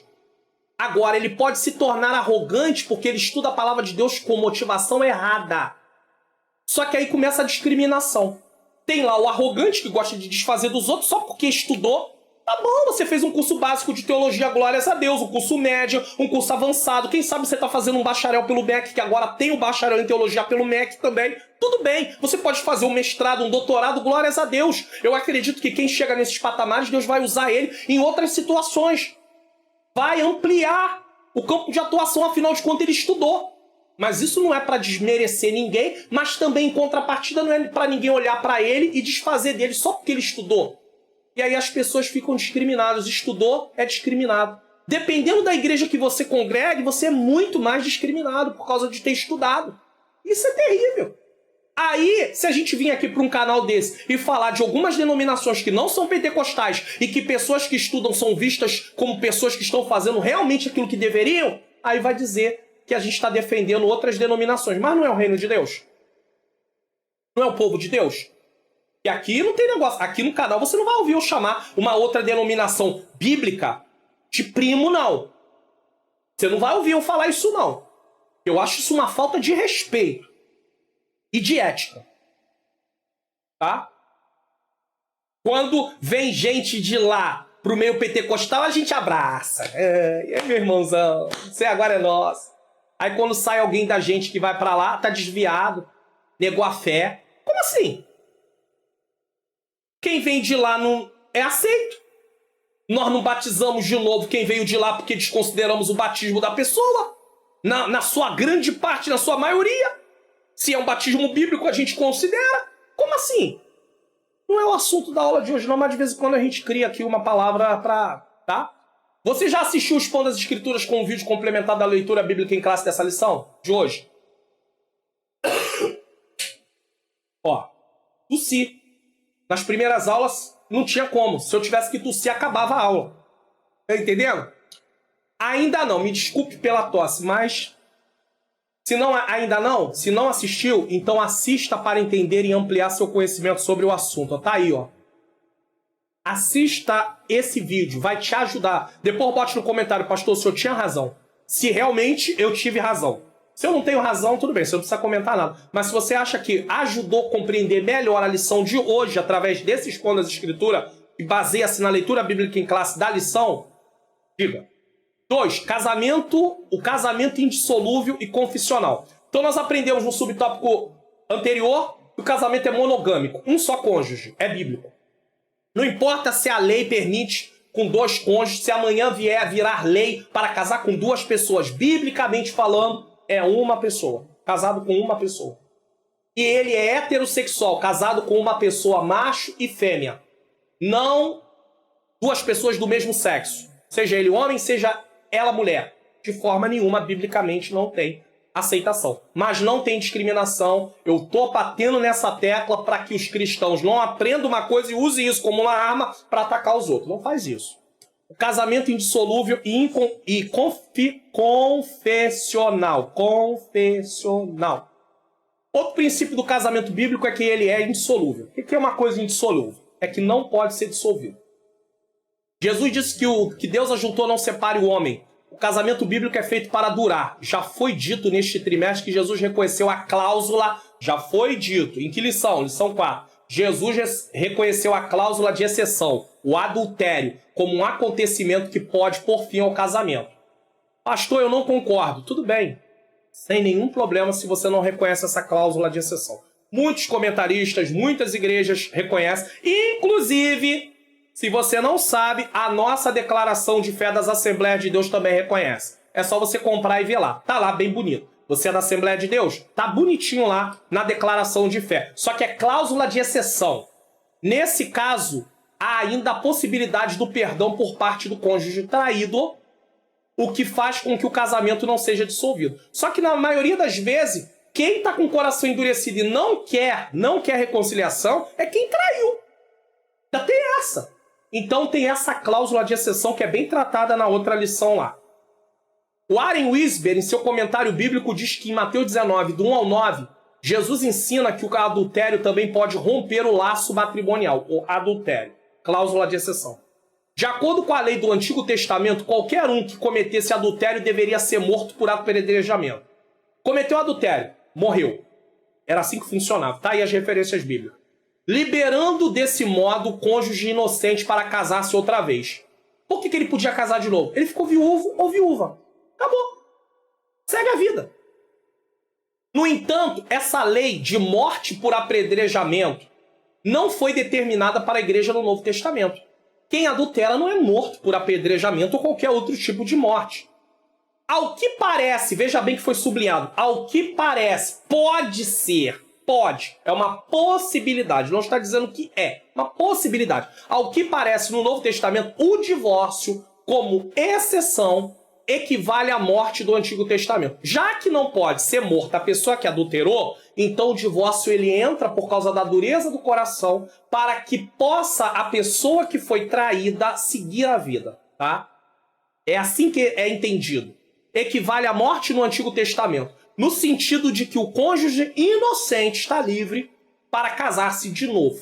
No entanto, de novo, ó, os pecados contra os laços do matrimônio podem ser perdoados e os casais podem exercitar o perdão e recomeçar no Senhor. Cláusula de exceção. Casamento é indissolúvel, porém existe essa cláusula de exceção. Já que estamos falando de perdão entre casais, eu quero fazer um anúncio. Antes de eu fazer esse anúncio aqui para você, deixa eu falar uma coisa para você aqui. Lá na lição 4 do divórcio tem uma outra cláusula de exceção, que é o abandono do descrente também. Então são essas duas. Mas tem igrejas que não concordam com essas cláusulas. Em regiões do país, convenções, para pastores, enfim, não aceita. E nós respeitamos tudo isso. Eu só estou seguindo o que a lição está ensinando. E eu só estou seguindo porque eu entendo, fazendo uma exegese do texto, o que o texto significa que realmente existe uma cláusula de exceção. Tem alguém até que diz, Jesus permitiu o divórcio, mas não permitiu o novo casamento. Jesus era conhecedor de tudo que acontecia na sua volta. E ele sabia muito bem que uma vez que ele abrisse mão para o divórcio, seria aberto mão para um novo casamento. Agora, o Warren Wiersbe coloca muito bem, já que a pessoa que adulterou não pode morrer, o divórcio entrou como dureza do coração, justamente para proteger o cônjuge que foi traído, para seguir a vida dele, afinal de contas, ele não foi culpado pelo que aconteceu, e já que o outro não vai morrer, ele vai seguir a vida dele, e o outro vai ficar dentro de uma situação bem complicada. Só que esse não é o assunto da lição de hoje. Então, mas nós estamos apelando para o perdão, não para o casamento ser dissolvido. Perdão. E já que estamos falando do perdão, eu quero deixar algo aqui para você em relação a isso. Eu tenho um aviso importante para você. Eu tenho um livreto. Deixa eu ver meu livreto aqui. Deixa eu procurar o livreto. Achei, meus queridos. Eu tenho um livreto. O Perdão entre Casais, tá? Vou botar aqui porque tá escurecendo muito a câmera. Perdão entre Casais. Eu não tenho exemplares dele para você poder adquirir nesse momento. Mas eu estou pensando em transformar esse livreto aqui, o Perdão entre Casais, no curso O Perdão entre Casais. Curso. Totalmente em vídeo. Ele vai ter 12 módulos. 12 módulos. O que você vai aprender? Os relacionamentos, consciência do pecado. Só que esse curso não serve só para casamento, serve para relacionamento em geral. Só que ele foca no casamento, tá? Os relacionamentos, consciência do pecado, arrependimento, pedido de perdão, a mala das ofensas, o jugo das ofensas, perdão nos relacionamentos, maneiras diferentes de se pedir perdão, aprenda a perdoar a si mesmo, a restauração da confiança, a reconciliação. Pare de cultivar veneno em sua vida. E ainda você aprenderá sobre as 5 linguagens do perdão. Cada pessoa tem uma forma diferente. Perdoar é uma coisa, pedir perdão é uma coisa, mas a forma de pedir perdão às vezes influencia. Então, as 5 linguagens do perdão e as 5 linguagens do amor. Como você vai demonstrar amor para uma pessoa, tá? Que você ama. Com direito a um certificado de participação. Todo esse conteúdo por apenas R$ 37,90 num pagamento único. Você vai pagar uma única vez. Não é mensalidade não, tá bom? Por favor. Se esse curso for lançado, você participaria? Não tenha dúvida. É um investimento para fortalecer seu casamento e relacionamentos. Aprender sobre a necessidade de perdoar. Você pode não estar com problema de perdão no casamento, mas tem necessidade de perdão em outras áreas. Então você vai precisar estudar, vai ser bom para você. Ou, se não serve para você, você pode indicar para outras pessoas. Deixe o seu comentário. Eu tenho interesse no curso. Tá bom? Vamos lá. Ainda há a questão do abandono por parte do não crente, que, segundo o apóstolo Paulo, deixaria o cônjuge abandonado, não sujeito à servidão. Foi o que eu falei antes. Contudo, deve-se observar que essas são exceções e não a regra. Ainda há outro princípio importante para considerar no contexto do casamento cristão, que é a questão da confessionalidade. Então falamos que o casamento é indissolúvel, mostramos duas cláusulas de exceção, mostramos que o preferível é a reconciliação, mostrei a questão aí, inclusive, do perdão entre casais, que vai trabalhar dentro dessa reconciliação, porém ainda tem a confessionalidade. A Escritura preceitua que não deve haver união entre o crente e o incrédulo, segundo Coríntios 6,14. Só que nós não baseamos só nesse texto aqui não, porque não dá para criar uma doutrina com um texto só.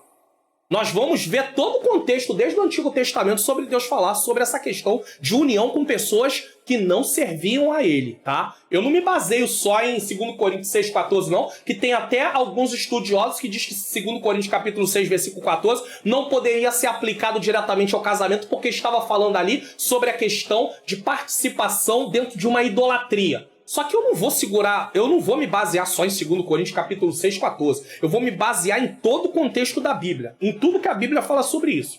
Segundo a Bíblia, Salomão foi o homem mais sábio que existiu nessa terra. Porém, ele primeiro desobedece a Deus praticando a poligamia. Primeiro ele pratica a poligamia. E por que ele não podia praticar a poligamia? Deuteronômio 17:17. O rei não tomará para si muitas esposas, pois elas afastarão seu coração do Senhor. Também não acumulará para si grande quantidade de prata e de ouro. Para si. Para o reino era uma coisa, Davi acumula e depois usa na construção do templo para ajudar, para preparar o cenário para o seu filho Salomão quando assumisse. Mas para si, acumular para si traria problema para o rei. Unido a esse pecado, ele se casa com mulheres. Além dele ter um relacionamento de poligamia, porque tem poligamia na Bíblia, que eles se casam com mulheres de Israel mesmo. Mas Salomão vai além. Salomão casa com mulheres que eram ímpias. não serviam a Deus, estrangeiras. Que a palavra estrangeira aqui é justamente para diferenciar do judeu que seguiam a Deus. O conceito aqui é o mesmo de alguém que já é cristão ou cristã se casar com um não cristão ou uma não cristã. É o mesmo conceito. Eu não estou falando de duas pessoas não crentes que um vem para Jesus e o outro continua sem Jesus. Não é isso. Eu estou falando de alguém que já tem conhecimento. Eu já ouvi gente falar assim, eu vou procurar no mundo mesmo, porque no mundo tem gente com muito mais caráter do que cristão. Ainda que você tenha conhecido um cristão que não tem um comportamento adequado e tem um mau caráter, você não pode classificar todos os cristãos ou todas as cristãs da mesma maneira. Então isso está errado. Não use esse critério que está errado. Vai casar com um não crente, você vai ter sérios problemas. Ou uma não crente. Entre os muitos exemplos bíblicos que Israel se envolveu com mulheres estrangeiras, o do rei Salomão serve como um exemplo perfeito. 1 Reis, capítulo 11, primeiro livro de Reis, que é livro, capítulo 11, versículo 1 ao 4, na NVT. E o rei Salomão amou muitas mulheres estrangeiras. Muitas. Mas elas não eram só muitas mulheres, eram estrangeiras. Além da filha de Faraó, olha a mescla que ele fez. Ele se casou. Por isso que eu digo, naquele tempo, eles, humanamente falando, era permitido o casamento com mais de uma mulher. Não Deus, homem, casamento com mais de uma mulher. Elas não era uma relação de adultério, era um casamento. Só que Deus não fez poligamia, tá? Ele se casou com mulheres de Moabe, todo povo que não servia a Deus. Amon, Edom, Sidom e Hititas. O Senhor havia instruído os israelitas claramente, não se case com mulheres dessas nações, pois desviarão seu coração para os deuses delas. E, no entanto, Salomão amou essas mulheres. No total, casou-se com 700 princesas e teve 300 concubinas. Ostentação. Porque provavelmente, com quase 100% de certeza, Salomão não teve acesso a todas essas mulheres, conhecendo elas sexualmente. Eram 1000 mulheres. E elas desviaram seu coração do Senhor. Quando Salomão era idoso, elas induziram a adorar outros deuses e, em vez de ser inteiramente fiel ao Senhor, seu Deus, como seu pai, Davi, tinha sido. Então Salomão se voltou a outros deuses por causa dos casamentos com mulheres que não serviam a Deus. Apesar das mulheres israelitas também não poderem se envolver com homens estrangeiros, porque senão alguém vai falar não pode casar com mulher, mas pode casar com homem. Não.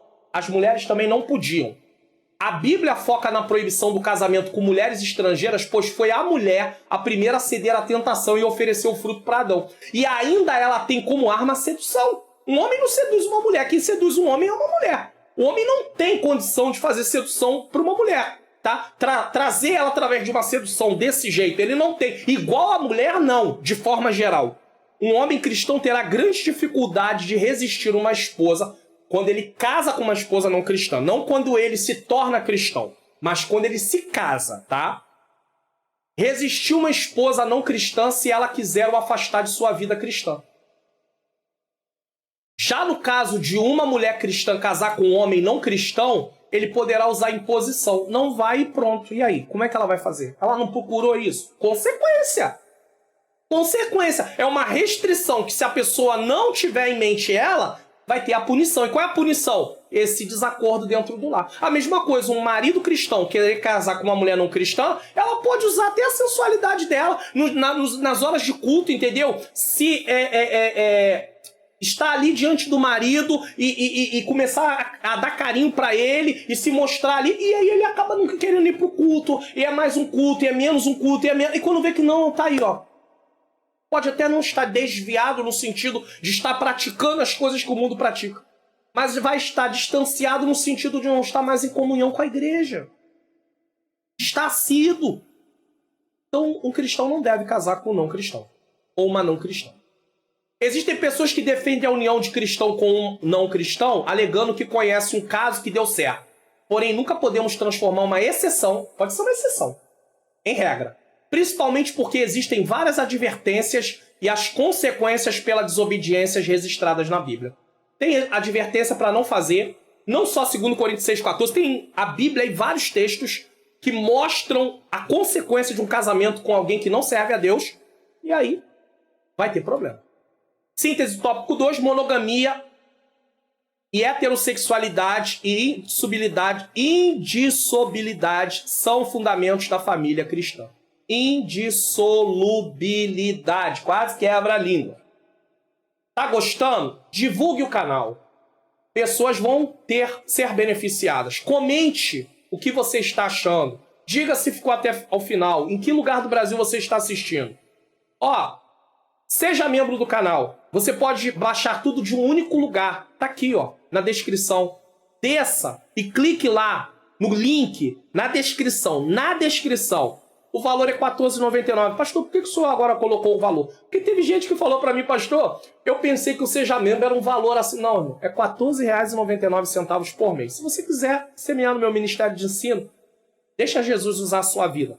É uma forma de você... Tudo é de Deus, né? A Bíblia diz em Salmo 24 que tudo é do Senhor. E nós damos ofertas e devolvemos o nosso dízimo por gratidão a Deus por tudo que Ele tem feito. Se você semear no ministério de ensino, você está mostrando gratidão e está permitindo que esse ministério propague, continue, para que outras pessoas sejam alcançadas, tá bom? Tópico 3, a sutileza da nova configuração familiar. Nesse tópico vamos estudar sobre modelos novos de casamento, família e sobre a desconstrução da ideia de macho e fêmea como a Bíblia ensina. Casamento entre pessoas do mesmo sexo. Aqui que está a questão, ó. Em maio de 2011, o Supremo Tribunal Federal, STF, reconheceu a união homoafetiva como núcleo familiar, como qualquer outro, igual casamento. Isso porque não havia e nem há uma lei aprovada no Congresso Nacional que legisle sobre esse assunto. Então não tem uma lei, não é lei, mas o Supremo Tribunal reconheceu. A partir do entendimento firmado pelo STF em maio de 2011, o Supremo Tribunal de Justiça, STJ, determinou em outubro daquele ano que o mesmo reconhecimento se aplicava para os casamentos. Então, pronto. Tem o mesmo valor de casamento a união homoafetiva. Para evitar a falta de reconhecimento nos cartórios, o Conselho Nacional de Justiça, CNJ, publicou uma resolução em que regulamentava os trâmites e proibia os cartórios de recusar a celebração de casamento civil e a conversão de união estável em casamento entre pessoas do mesmo sexo. Pastor, o que isso significa? Significa que no Brasil, depois de 2011, existem pessoas casadas sendo do mesmo sexo. É isso. Homem, homem, mulher, mulher. Existe. Não está como lei, mas foi reconhecido. O cartório lá, está lá na certidão. Eles têm certidão de casamento. O STF, o STJ e o CNJ permitiram e ponto final. A lei permitiu. Isso quer dizer que a Bíblia permitiu? Claro que não. Mas está permitido. Aí imagine, a união de duas pessoas do mesmo sexo já pode ser, quem tinha união estável, pode mudar para casamento. Diga para mim se daqui a pouco quem tem união estável no trisal não vai poder mudar para casamento. Já já isso vai acontecer. Pode acontecer. Infelizmente. E aí o cristão vai dizer, não, então agora eu posso. União estável a Bíblia não aceita, mas casamento aceita. Então eu vou casar com 2 mulheres. Eu vou casar com 2 homens. Eu vou ter um relacionamento com 3 pessoas. Não, na Bíblia tinha, por que eu não posso? Nunca foi propósito de Deus e sempre houveram grandes consequências. Essa nova configuração familiar dada pela justiça brasileira provocou reação entre os cristãos, principalmente os evangélicos. Ora, entendemos que a família é formada por homem e mulher, conforme definida na Bíblia, e não entre 2 pessoas do mesmo sexo. Gênesis 2, 24. O próprio Jesus afirmou que, no princípio, Deus fez macho e fêmea. Isso aí está bem explicado nos Pão das Escrituras. Então, assista, caso você queira entender melhor sobre esse tópico. Sexualidade não binária. O que é isso? Uma pessoa não binária é aquela que não se percebe como pertencendo ao único gênero. Olha só isso, gente. Nesse aspecto, ela acredita que a expressão de gênero não se limita ao sexo masculino e feminino. Então, para ele, gênero não está ligado ao sexo masculino e feminino, como nós entendemos, como a ciência entende. Essa pessoa, como já foi dito, é genduquer, né? Assim, uma pessoa não binária pode achar que não é homem ou mulher. Nesse caso, teria uma ausência de gênero, ou ainda pode achar que é as duas coisas ao mesmo tempo. Isso significa que, mesmo tendo o órgão genital determinando o sexo, não se reconhece dentro desse gênero. Ou seja, é uma mulher, tem o órgão genital de mulher, mas não se acha mulher. É um homem, tem o órgão genital de homem, mas não se acha homem. Resumindo o que foi dito, ele é homem, ele é mulher, ele é homem e mulher, ele nem é homem nem é mulher. Gente, bagunçou tudo. A cabeça deu um nó. Ele nem é homem, nem é mulher, é homem e é mulher, nem é homem nem é mulher. É homem, é mulher. Ó, tá aqui, ó, bem claro. Ó. Ele é homem, ele é mulher. Ele é homem e mulher, ele nem é homem nem é mulher. Deu um nó.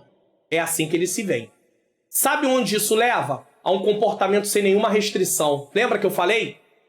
Deveres, temos direitos, temos restrições e temos punições para uma sociedade funcionar bem, para uma família funcionar bem, para uma empresa funcionar bem. Tiraram tudo sem nenhuma restrição. Uma sociedade que caminha nessa direção está indo rumo à destruição total de valores que a manteve até agora. Deus estabeleceu valores para a sociedade ficar de pé, senão ela não existiria mais. Imagine que todo mundo aderisse a essa questão. Pessoas do mesmo sexo se relacionar só com pessoas do mesmo sexo. Em menos de 100 anos, a raça humana seria extinta da Terra. Acabou. Existem vários efeitos colaterais nesse tipo de comportamento.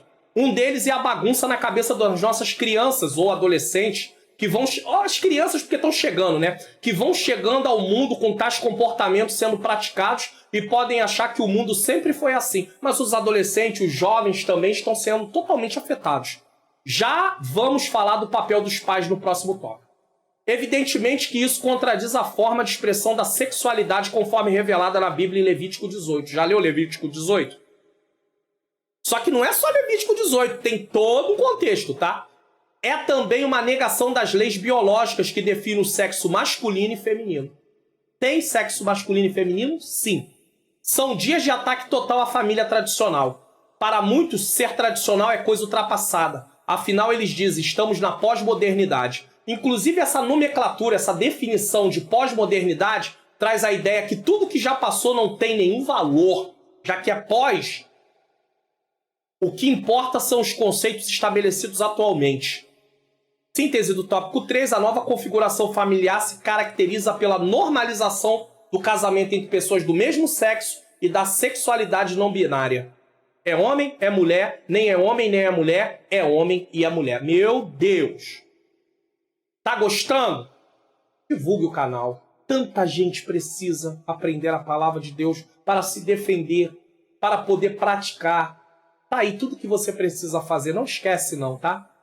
Tópico 4. Princípios bíblicos para uma família sólida. Nesse último tópico vamos estudar como a família cristã deve se comportar diante de tudo o que estudamos até aqui. Tudo se resume ao treinamento da família. Papel dos pais. Os pais têm um papel preponderante na base da formação familiar. Isso significa dizer que os pais têm a missão de transmitir valores a seus filhos. Deuteronômio 6, do 6 ao 9. Que valores você, como pai, tem transmitido aos seus filhos de forma geral? O que você anda ensinando para os seus filhos? Ou você não tem ensinado nada? Ou o seu comportamento tem sido um comportamento hostil, que vai mostrar... Imagine mães, esposas, que desrespeitam seu marido na frente dos filhos. Como é que essa filha vai se comportar com o seu marido quando ela for casar? Você que é marido, como é que você trata a sua esposa, maltratando ela? Às vezes agredindo até os filhos sabendo disso, pequenos. Como é que esse filho vai se comportar? Qual o valor que ele vai dar para a mulher? Tudo isso temos que ver. Deuteronômio 6, do 6 ao 9, na NVT. Guarde sempre no coração as palavras que hoje te dou. Repita-as, guarde sempre no coração. Primeiro, estudamos para guardar, praticar. Repita com frequência, agora ensine a seus filhos. Primeiro, guarde, né? Primeiro, estude e pratique. Agora, ensine a seus filhos. Converse a respeito delas quando estiver em casa e quando estiver caminhando e quando se deitar e quando se levantar. Ou seja, em todo o tempo. Em todo o tempo. Antes tem seu prazer na lei do Senhor e na sua lei medita dia e noite. Amarre-a às mãos e prenda a testa como lembrança. Escreva nos batentes das portas da sua casa e seus portões. Sabe por que tem muitos pais que não ensinam os filhos a palavra de Deus? Porque os filhos, dependendo do tamanho que estiver, vão falar, pai, mas o senhor está falando isso, mas o senhor faz isso. Mãe, a senhora está falando isso, mas a senhora mesmo faz isso. Então nós temos que ser um padrão de comportamento. E eles levavam isso tão a sério que eram os pais que treinavam os filhos. E é dito para eles amarrar as mãos, prender a testa. Lembra dos filactérios? É isso aí, ó, essas caixinhas com partes da escritura dentro dela. Ó, aí, ó, uma foto. Na testa, ó, homem usando filactérios. Só que os fariseus faziam isso para se exibir. Mezuzá, ou mezuzá, né? É justamente essa parte aqui de colocar, escreva no batente das portas da sua casa e dos seus portões. Aí eles colocavam aí, ó, com trechos da palavra de Deus. 2 Timóteo 3,15 diz: desde a infância lhe foram ensinadas as Sagradas Escrituras, que lhe deram sabedoria para receber salvação que vem pela fé em Cristo Jesus. Os filhos começam a aprender a amar e temer a Deus no lar, através dos ensinos dos pais. Mais tarde, as sinagogas que vieram no tempo do cativeiro, as crianças de 5 a 10 anos aprendiam a instrução religiosa. E de 10 a 15 aprendiam instruções com auxílio de comentários e tradições dos rabinos. Aos sábados, a principal reunião era a matutina, pela manhã, incluindo jovens e adultos. Eles aprendiam a palavra. A educação dos filhos, portanto, deve tomar como princípio os valores ensinados pela palavra de Deus, a Bíblia, Provérbios 1, 8 e 9. A crise atual da família é uma crise de valores, onde a desestruturação familiar, a ausência de valores fortes predomina. A família sai da estrutura que Deus planejou, não segue o padrão, vai haver o quê? Ausência. Por que ela faz isso? Por causa das ausências de valores. Bíblico. Nesse aspecto, de alguma forma, os pais falharam em transmitir ou incutir, colocar na formação dos seus filhos aquilo que definiria como verdadeiros cidadãos do céu. Os pais precisam treinar seus filhos. No tempo bíblico, as famílias viviam em geral da agricultura e pecuária. Dessa forma, era possível uma mãe contribuir totalmente com o ensino religioso dos filhos nos primeiros anos, já que suas tarefas eram voltadas para o lar em sua maioria. Vemos em Provérbios a virtude da mulher na família e na sociedade. Nós temos aí esse texto, dá uma lida aí nele depois, que você vai ver a mulher cuidando do lar, fazendo até negócios naquele caso, tá? Muito importante isso. Na atualidade, devido ao nosso sistema político-econômico e com as crises que os pais atravessam, o país atravessa, se faz necessário em muitas famílias que a esposa ou mãe saiam de casa para complementar ou ganhar o salário para o sustento. Dessa forma, as atividades de ensino bíblico dos filhos acabam por ficar totalmente o quê? Comprometidas. A mãe tem que sair para trabalhar, ou complementar a renda, ou sustentar ou complementar a renda. Aí ela não tem tempo para ficar ali ensinando como era no passado. Um outro problema que tem ocorrido, os pais tinham a função de ensinar, mas a mãe tinha uma participação muito mais ativa por causa dela estar em casa, tá? Um outro problema que tem ocorrido com essa desestruturação das famílias é a questão de muitas mulheres terem assumido a liderança do lar ou tomam à frente muitas tarefas, porque a figura masculina não está mais presente ou porque tem maridos omissos, que deixa tudo nas costas da esposa. Isso tem causado grande pressão emocional sobre elas, que sofrem, pois foram criadas para auxiliar e não para assumirem tudo, ou quase tudo. Muita mulher com problemas emocionais. Muita. Por quê? Ou assumir a casa toda porque o marido não tem mais, foi embora, ou porque estão ali assumindo partes quando há um marido que não se movimenta. O índice com mulheres com problemas psíquicos é alarmante nos últimos anos.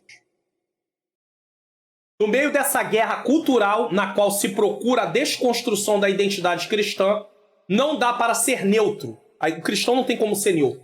Todos os pais compromissados com a família e a sociedade na qual vivem têm o dever moral de dar a conhecer a seus filhos o que Deus estabeleceu como modelo para a família cristã. Tá? Aqui encontramos um apelo à urgência para os pais se aplicarem mais ao ensino da palavra aos filhos, tá? Já que nossas crianças, adolescentes e jovens estão sendo bombardeados com todas as ideologias contrárias a Deus. Na escola, no convívio deles com os amigos, tudo isso. Papel da igreja. Alguém já disse que famílias fortes fazem igrejas fortes. Contudo, o inverso também reflete a verdade. Igrejas fortes fazem famílias igualmente fortes. Na verdade, a igreja, que é uma extensão familiar bem mais ampla, já que é constituída de várias famílias, é uma entidade terapêutica, onde a família pode ser curada. Curada é missão da igreja também curar uma sociedade doente. Falar do amor de Deus para essa sociedade. Está em 1 Pedro 2, do 9 ao 10. Leia depois, tá? É importante. A igreja tem um papel de evangelizar, mas também de discipular constantemente seus membros. Ela deve criar mecanismo para treinamento deles em todas as faces etárias e de acordo com as temáticas da atualidade. O que está acontecendo? Então tem que treinar eles, falar, trazer palestras, trazer ensinamentos. Isso mune seus membros para resistir os ataques contra a igreja de Cristo. Inclusive os pais aprendem para ensinar também os filhos em casa. Por outro lado, uma igreja doente, não acolhedora e distante da sociedade não está cumprindo a missão para a qual foi chamada. É preciso atenção para isso. Não podemos nos isolar da sociedade. Podemos amar pessoas, mas não temos que aprovar suas condutas erradas. Uma família cristã sadia tem na igreja uma forte base espiritual. A igreja faz parte de sua vida. Isso significa que uma família forte faz parte ativamente da igreja. Evidentemente que os filhos devem ser criados nesse contexto onde os valores cristãos são transmitidos. Se a família está ali inserida na igreja e a igreja promove tudo isso, a família está ali, junta com a igreja, ativa na igreja. Isso é importantíssimo. Síntese do tópico 4, os pais e a igreja têm papéis importantes na manutenção dos valores da família. Os pais educam, a igreja educa com a palavra de Deus. Os pais trazem a educação de forma geral e com a palavra de Deus. E a igreja está ali para poder dar base para os pais dessa educação cristã. Por isso tem que ter mecanismos para treinar os pais, treinar os casais, treinar os filhos. Tem que treinar, tem que se preparar, tem que criar essa situação do ensino sistemático. Não só na EBD, mas de forma geral também. A EBD é a base, mas tem muita coisa que pode ser feita paralelo. Você gostou do ensino? Da lição? Então divulgue o canal. Divulgue, tem tanta gente precisando. Você não coloca no comentário? Foi bênção. Aprendi várias coisas. Tem tanta gente precisando e não sabe. Então fale para a sua família. Fale para as pessoas da sua igreja. Fale para as pessoas da sua rede social. Poste lá no seu grupo familiar. Tem tanta gente que tem grupo familiar. Divulgue o canal no grupo familiar. Tem gente que vai chegar aqui, tá? Tem tudo aí que você precisa fazer. Conclusão. Deixa eu perguntar uma coisa para você antes de concluir. Você acha realmente que teria como dar uma aula dessa? Em meia hora, 40 minutos, 1 hora? Não dá. É um assunto riquíssimo, vasto, para você ter o conhecimento de uma forma bem ampliada, para você saber como se posicionar. Chegamos ao final de mais uma lição bíblica. Vimos que a família está sob ataque. Desvios sutis procuram desconstruir o projeto da família tradicional.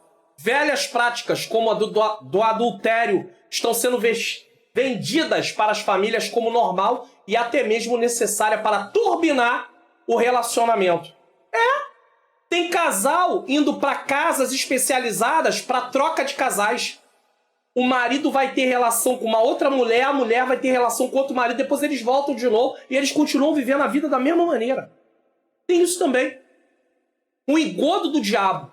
Nesse contexto de desconstrução familiar, os pais devem mais do que nunca afirmar e inculcar, infundir, inspirar nos filhos valores da fé que uma vez foi entregue aos seus santos. Precisamos entender que os nossos filhos estão sendo bombardeados de todas as formas. Sejam eles crianças, adolescentes e jovens. Adultos também. Então tem que preparar eles, ensinar eles, para eles poderem saber como se conduzir. Eles convivem com outros jovens e às vezes esses jovens já estão aí com essa mentalidade defendendo isso. Eu vi um vídeo recentemente nos Estados Unidos de uma jovem defendendo que adorava matar bebês na defesa da prática do aborto. Imagine, um outro jovem convivendo com isso, que é de uma família cristã. Daqui a pouco adota essa mesma ideia. A nossa família é o bem maior que Deus nos deu. Já que estamos sob ataque, devemos orar mais ainda por nossa família. Estabelecer uma meta de ensinar a palavra de Deus sistematicamente e de cultivar os valores da Bíblia no lar. É tempo de buscar a presença de Deus em família. É tempo de viver na presença do Espírito Santo em família. Lembra que eu falei para os professores terminar com isso? Está aqui. Vamos espiar qual é a próxima lição.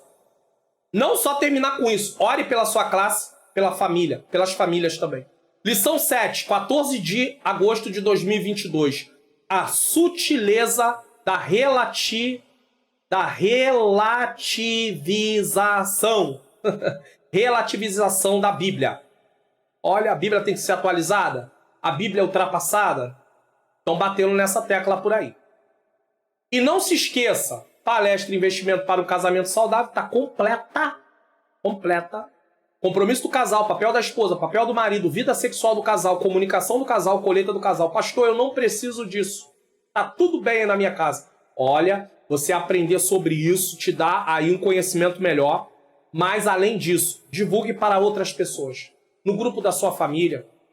Divulgue para outras pessoas na sua rede social. Pessoas estão precisando. E não esqueça também do Expondo as Escrituras da leitura bíblica em classe da lição de hoje. Já que você não assistiu, assista. Eu vou deixar no vídeo final aqui para você poder assistir. Não esquece não de assistir. Bom? Vamos orar? Vamos orar pelas famílias agora. É isso que você vai fazer na sua classe se você é professor. Quero agradecer a todos vocês que ficaram até o final. Deixe no comentário, pastor, fiquei até o final. Diga se foi edificante. Diga se o Expondo as Escrituras te ajudou a compreender melhor essa lição. É bom ter aí esse feedback, né? Esse retorno de vocês para saber se está funcionando o ensinamento da forma que estamos propondo aqui no canal. Vamos orar. Senhor Deus e Pai, Pai amado e Pai querido, eu te dou graça. Sei que foi uma aula longa, mas é uma aula necessária.